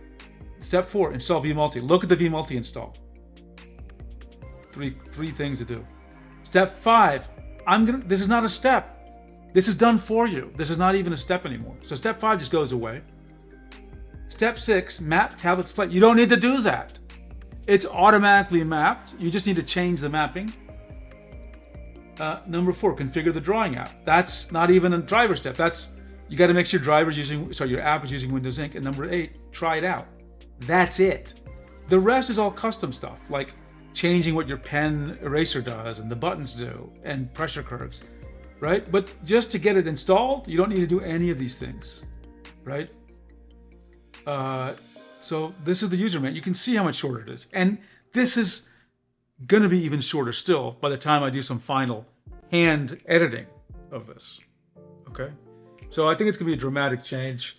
We'll see. I'm just super excited about it because I want to use it. Not only because it's going to make my life simpler testing tablets, but also it's going to make it easy for me to try different tablets, right? I can try this, I can try that. Who knows?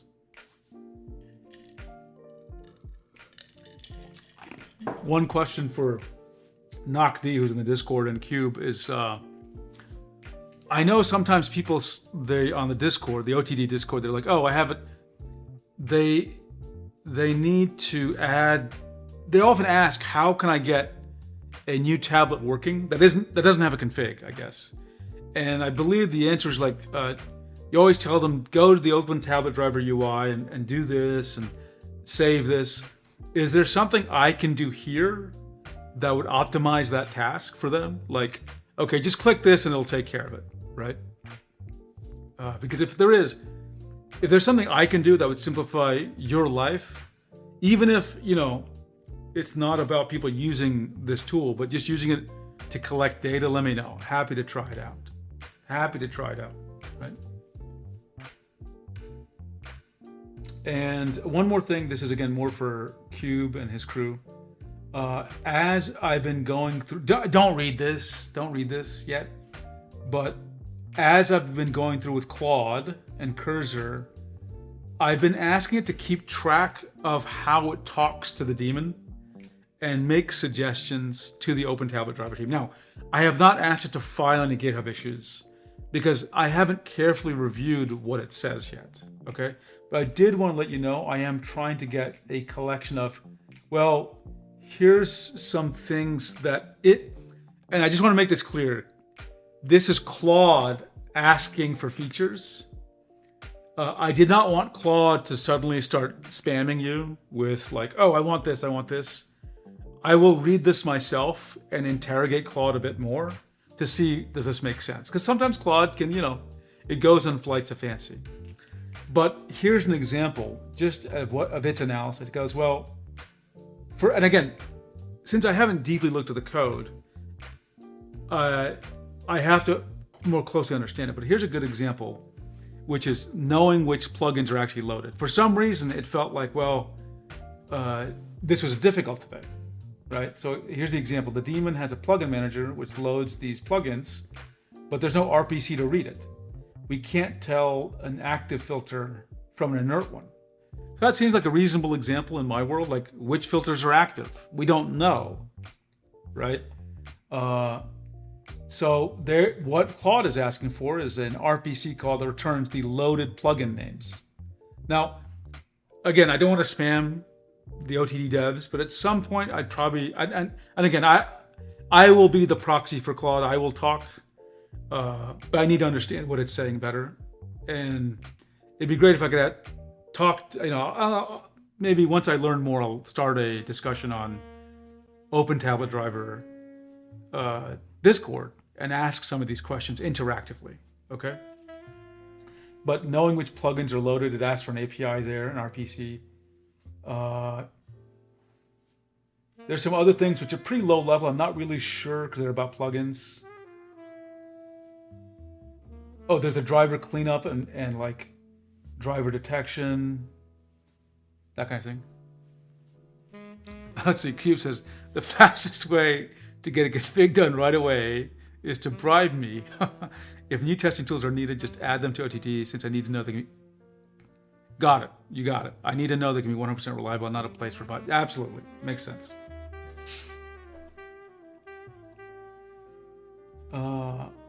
I think the one thing that gives me confidence, or more confidence than normal about what Claude has done here is the hard part is OTD. What Claude has done here is just add UI that configures things. It hasn't done anything magical or I think even complex. I haven't reviewed it very deeply, but I do have a lot of background with a lot of the things it's done. Like a great example is hotkey assignment, tracking which is the foreground app. I'm actually very familiar. After my life in Microsoft, I'm very familiar with some of these topics because of the things I built and was the PM for. And none of those things are even complicated. They're just kind of like, they're mechanical work, like scanning the list of window handles and figuring out which is what. That's kind of just mechanical work. Things that, so I don't think we're in a situation where it's creating really crazy things, but it is, the hard parts are in OTD, which is of course not vibe coded at any level. And because that's true, like the stability of it, I think is by definition pretty good because it's OTD, not OTAs, not adding any driver components whatsoever, right? So I'll take a look at these, but it actually had a lot of good feedback, right? And I wanted to make sure that it was also able to say what worked well. And overall, things did work very well, honestly. One of the things I was not sure of is, I didn't really know if it was possible to build another UI on top of the daemon, because I wasn't sure how clean the separation was between the daemon and the UI. But what I've learned here is overall, it's actually really good, right? So whoever designed the daemon and the interface, those set of people did a great job, I would say. Let's see, I'm looking at some comments in Discord. Adding support for new tablets starts with obtaining diagnostics from OTD, then having to make sure the manufacturer driver is completely removed. If the tablet can be supported without WinUSB, then WinUSB not install on device. The diagnostics does tell what the manufacturer's driver is installed. Though, and Cube is responding, though notably, OTD's detection is not perfect, and for example, TD cleanup is far more... What is TD cleanup? Is that the... Sorry, let me make sure. Is TD cleanup the driver cleanup tool, this thing? Oh, that must be it, because it's TD, tablet driver cleanup. Is there a plan to... TD cleanup was Windows only, as far as I remember. Is there a plan to merge some of that detection in to OTD? Just really curious. Thank you, Noctit. Yeah, it took me TD. I was like, I was not able to parse that for a second. So thank you for clarifying for me. But yeah, is that something that will make it into OpenTabletDriver? And a related question is, I think you may, sorry, I don't know how often TD cleanup is changing. One of the thoughts I had was like, oh, should I take a look at its logic and incorporate it into this tool? But I didn't want to do that if the thing is changing. And that's the same reason I didn't incorporate Windows Ink. Claude actually asked me, hey, why, you incorporated Cube's Slimicilla plugin, or, it didn't copy it. It looked at how it plugs in, it took my pressure curve path, and it merged the two together. But it asked me that question. It said, why don't you want to merge in Windows Ink? And I actually told it, well, I think it's under active development, and I know it's changing, so I wouldn't, just as a principle, I wouldn't want to add something that is actively being developed, like that can change. So I said, leave that as something we get a binary of, and then whenever Cube does an update, I will get the new binary, right? I don't want to change the code. The problem is a lot of the detection on TD cleanup is super random stuff, but if there's anything significant OTD is missing, it can be added. Okay. But that was my logic, though, of why Windows Ink is not merged. The Windows Ink plugin is not merged. And also, I really don't know the implications of doing that. Versus, you could grab TD cleanup config files, I suppose. I add stuff when I notice it's failing. Okay. So I'm going to interpret that as it's it's driven by the config files. So, okay. Then the logic can be implemented more or less one time, and the config files change more often.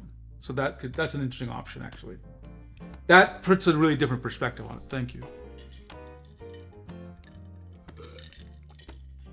Yeah. Anyway, we've gone through the full UI here. We've gone through everything I've added. Let me add one more note for the Google. Google, here's another work item. Add a home page for each tablet that lists tablet specs and compatible pens. For this, we can look at the Draw Tab Data Explorer repo and the Draw Tab Data repo and pull from there. That's an actively maintained repo. Here's another follow-up item. Explore what it would take to have a photo of each tablet and pen and ship it. Would that make the OTA distribution too big? Here's another work item. Explore how tablet driver cleanup and its config files might be used in OTA. So that we ourselves in OTA can figure out the existence of other tablet driver bits.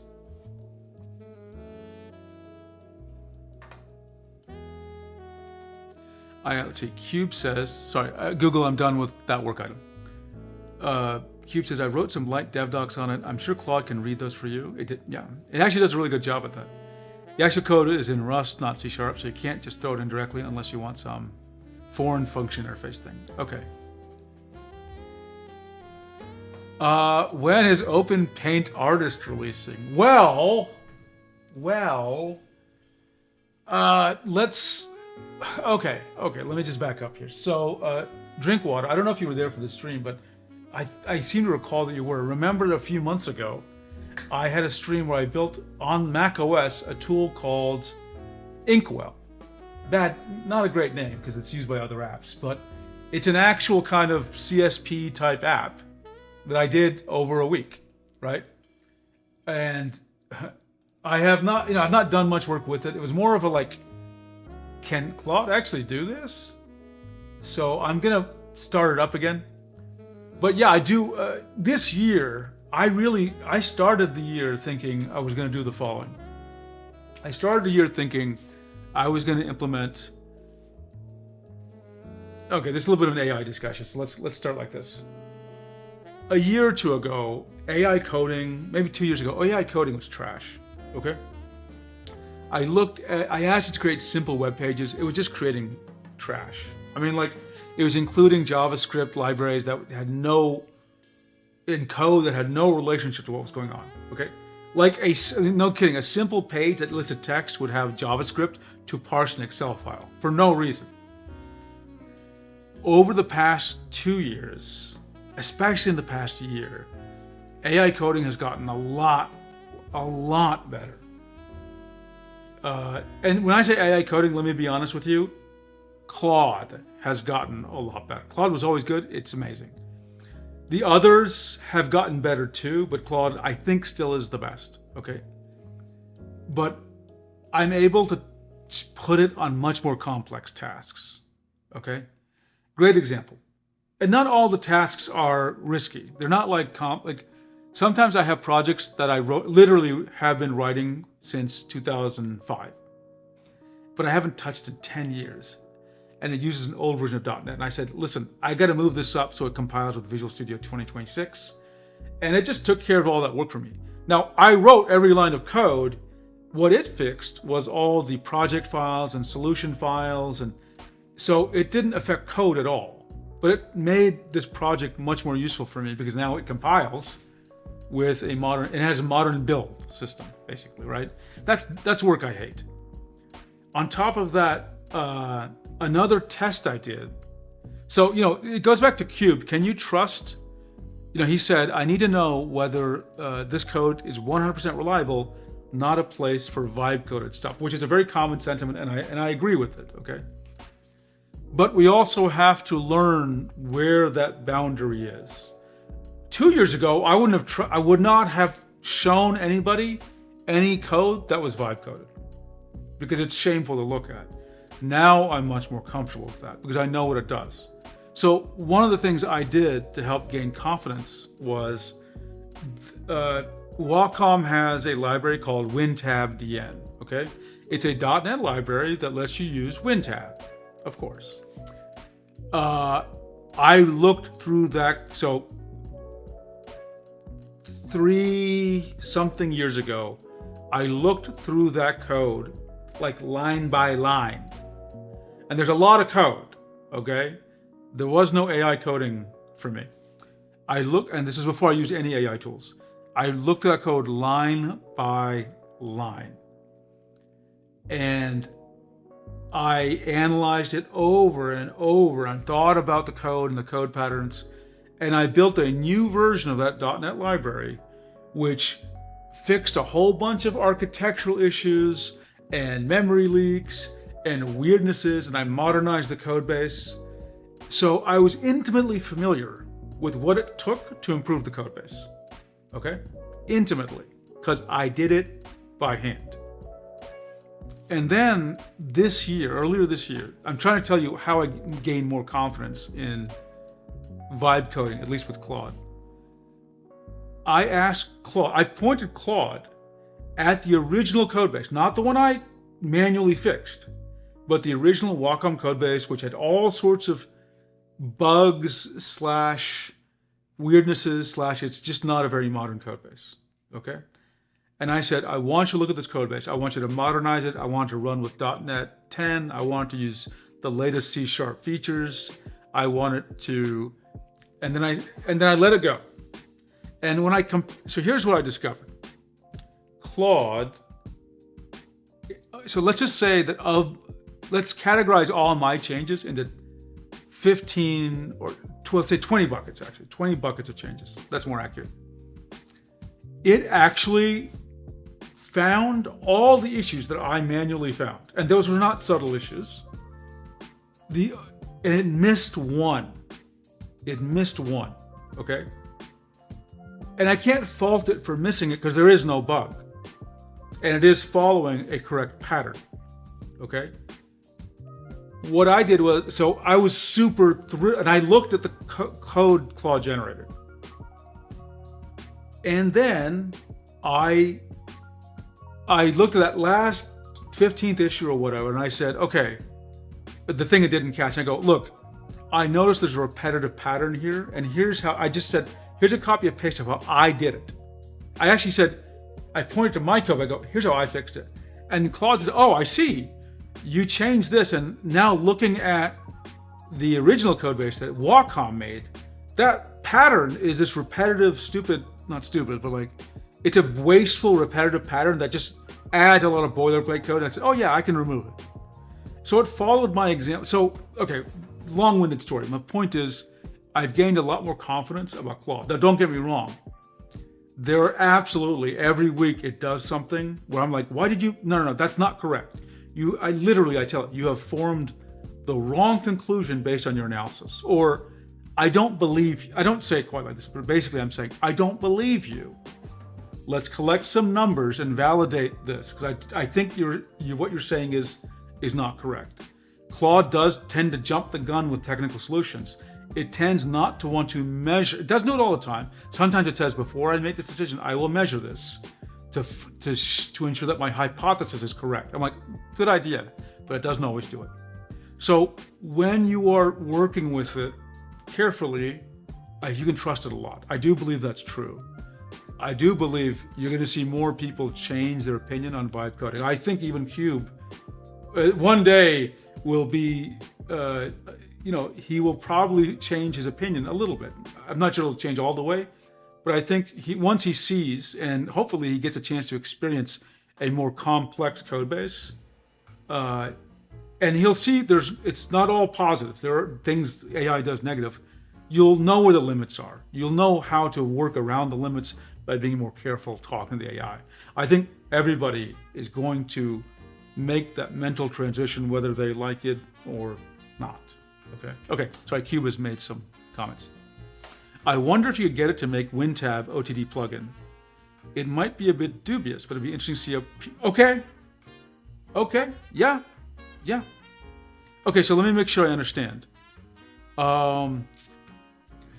You want... Okay, so you got to help me understand what a WinTab OTD plugin means. It is a literal plugin for OTD that somehow enables an app to talk to OTD via WinTab, right? And for that to work, there would have to be an OTD plugin and a WinTab 32 DLL, right? Because the plugin... I don't know how to connect those two, but I think that's how it works. Right? App loads the WinTab DLL, and somehow the plugin and the DLL are able to communicate or interact in some way. Tell me if that's the general idea. This is intriguing. I do know in my WinTab search, when I was originally doing that revision of the Wacom WinTab DN library, I found somebody. I'll actually find it for you right now, as a matter of fact. Give me a second. I found somebody who did the following. They wrote a. Let me see if I can remember this. Okay, let me find. I can't remember what they did. Where is that darn? Okay, let's search for it. Let's see. It's in my Git. I have a new Git book. So I think it's called not DrawTab, but Dev Notes. I moved it from my hang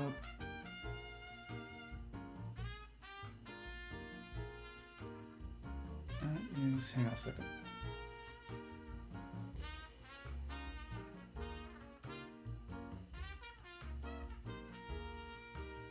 Okay, this WinTab emulator. I didn't make this. This is released like a decade ago, and it is it uses the Windows 8 Pointer API to simulate a tablet accessible via WinTab API. So what you said made me think about this plugin. So someone has done some groundwork. Okay, let me see. Cube has a comment. Yep, just like when you disable Windows Ink and most other drivers, I think you have it right, as far as I'm aware, but there's not much info on the driver side of things, so I'm not sure. But okay, let me put this in chat, or sorry, not everyone can see this because I'm on a different thing. Give me a second. I'm going to put it into the actual YouTube chat here. doc7.com, dev notes. Let's see, it's under MISC. And WinTab emulate. Okay. Let me copy paste this, copy and paste it.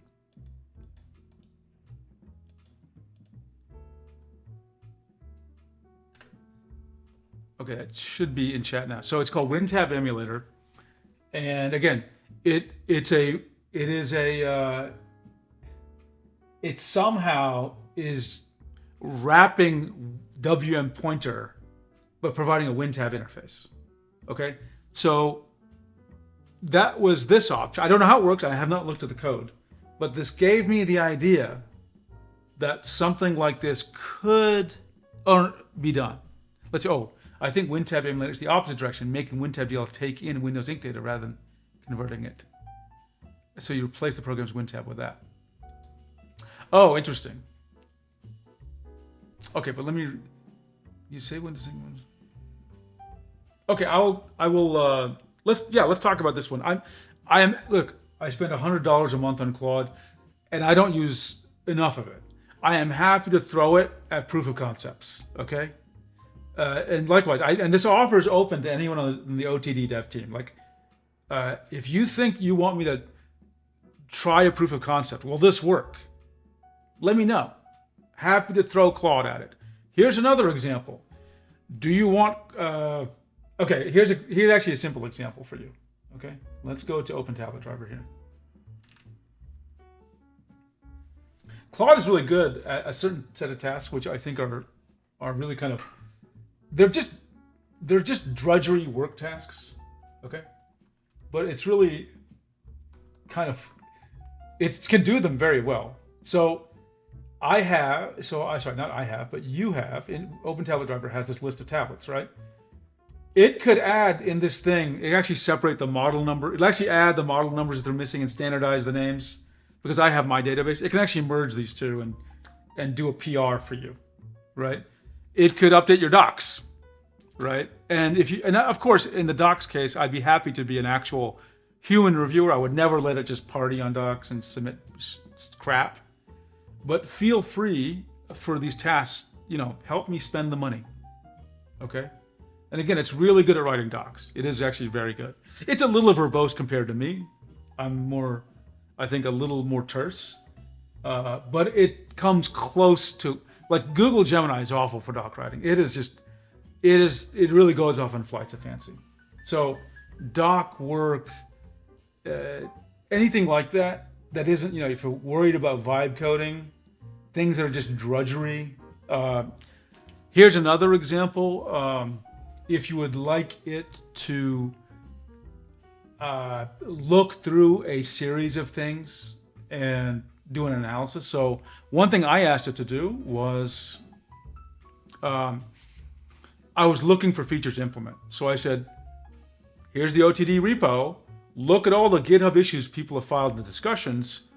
Find things people complained about or wanted that were relating to artists and pressure sensitivity and things like that. Like what people want out of a tablet. I go, compile that as a list for me and add that as an item in my GitHub repo as an issue.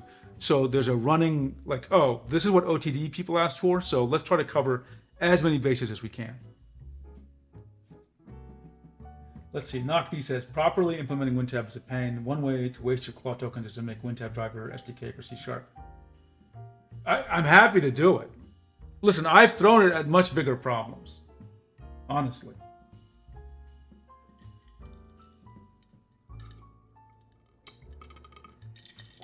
I've asked it to, actually, it wasn't Claude. This was actually Codex. I asked it, remember I've added something called pressure smoothing, which is it's not an explicit smoothing in lots of apps.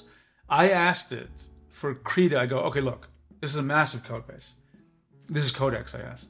And I said, look, I just want to add a slider that is pressure smoothing. What is the most surgical change one can do that I could at least talk to the Krita team and say, look, I want to do this. Here is what I'd like to do, right? Now, and it actually helped me. It said, okay, look, it actually did a good analysis. It said, here's how it's done. if you add a slider here, like it's the most surgical change. It shouldn't affect too many things, right? So that's another great use. Like if there's a complex code base, you go, how did Krita do this? And you go, and you can actually ask Claude, show me Krita's algorithm. So for a great example, I mean, Cube, this might have helped you when you were doing Slimy Scylla, is you could have asked Claude, I mean, Claude didn't exist then, but you could have asked Claude, I want to build my own plugin in OpenTabletDriver that does it. What are the algorithms used in Krita? And it would like parse the entire code base and figured it out. Okay. Another great thing. Sorry, I'm just going through like great things. Claude is just so awesome. Setting up Krita's build environment was look, I couldn't do it manually. I couldn't even figure out what to do. But I asked Claude, here are the docs. I didn't just ask it for a doc about how to do it. I didn't ask it. I said, read the doc. And I put Claude on a Fedora machine. And I said, just do whatever you got to do. Install whatever packages and copy files and install. Just make it all work so I can build and then build it. And it did it. It took, I don't know, an hour or two for it to set up the environment. But then after that, it just was able to just build like that. So again, even if you do not like vibe coding, it can really simplify your life, right? And I'd encourage everyone to start thinking about that. At the very least, it'll take away drudgery from your life. And I do everything with it. I plan all sorts of activities in my life with Claude. I'm trying to get Claude to deal... I'm trying to get Claude to deal with my groceries, okay? So that it will remind me when I theoretically might be low on, I don't know, crackers or something. And then like, oh, I guess the next step would be actually open the order in Costco and do it. Of course, you'd want it to be, you don't want it to spend money without you knowing what you're spending, right? But there's all sorts of things I'm going to ask it to do that I do ask it to do, and I'm going to increase its usage in my life. Basically, I am, how can I say this without sounding like a total AI bro? I am trying to make my life an executable PowerShell script. I mean, that's just an analogy. I'm not literally doing that. But that's the analogy. I am creating a run book for my life. And I'm asking Claude to help me run my life. Okay? And when I say Claude, I'm actually using that in a more broad sense. I'm talking about Claude and Google Gemini, etc. There's so much just junk activity I need to deal with that I don't want to deal with. That just tell me when to do it and I'll do it. Like I still have to take human action, but this includes things like managing my bills and tracking my spending, to keeping track of old documents and records and things, to of course coding, right? Let's see, Cube says, I actually didn't reverse engineer anything when making Slimy Scylla. The algorithms were generally simple, but I did have to figure out their smoothing. Oh, interesting. For some reason, I thought, maybe it's because you and I were talking a lot, or you were telling me so much about what Krita was doing. I implicitly in my head, I was like, oh, you're learning from that and bringing it into Slimy Scylla. That's maybe. Which I did by hand testing, A/B testing, and trying values that seemed sane from Desmos graph. Right. I can totally understand that. But yeah, Claude, AI good. Well, sorry, I shouldn't say that. Sounds really stupid.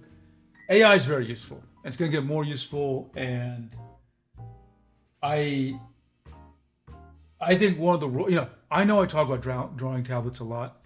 I still haven't started my second channel, which I intend to.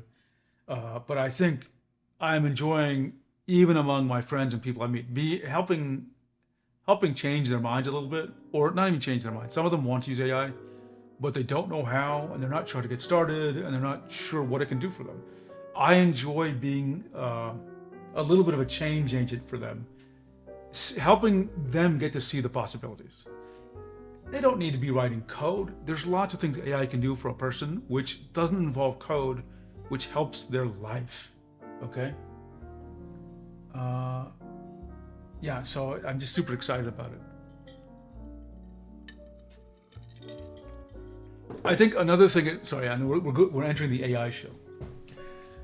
Koga, I'm gonna say, don't download it tomorrow at noon, meaning 12 hours from now. Okay.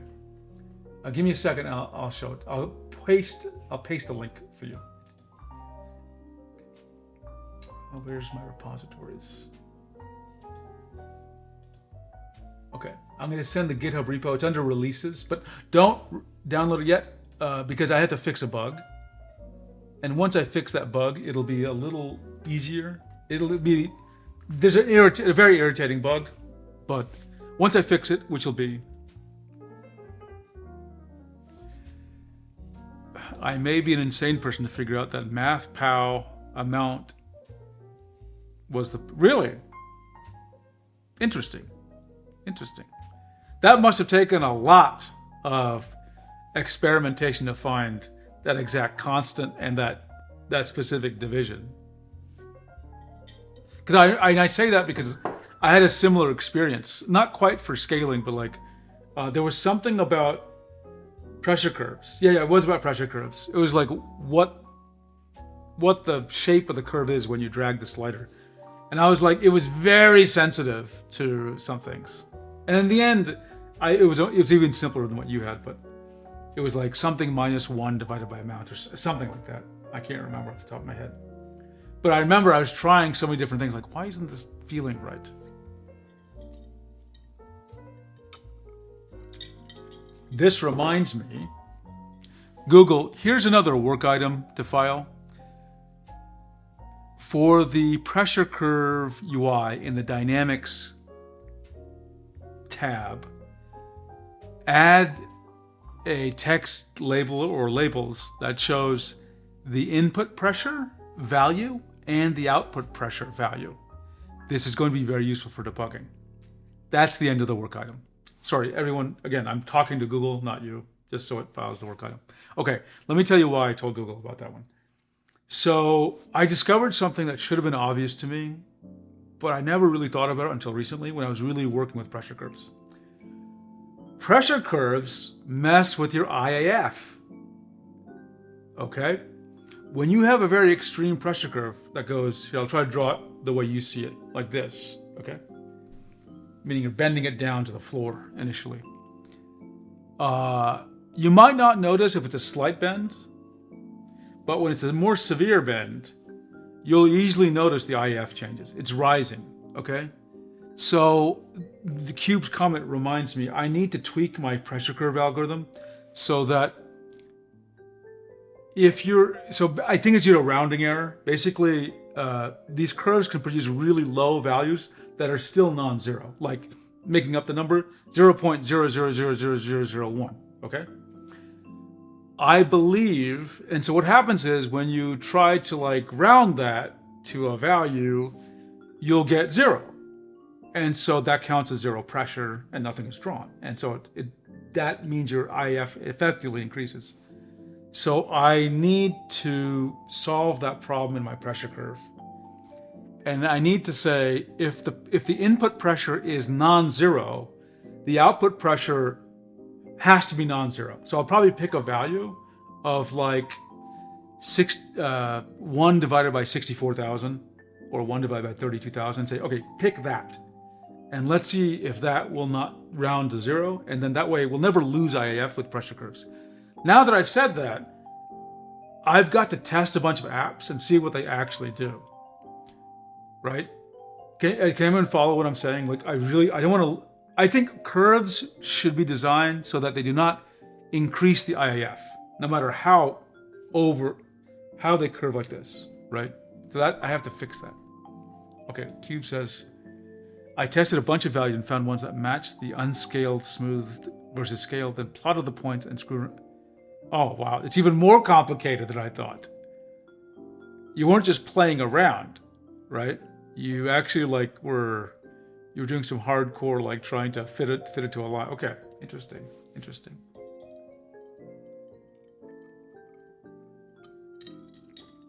Okay, everyone, let's see, I've been going for 2 hours, 20 minutes.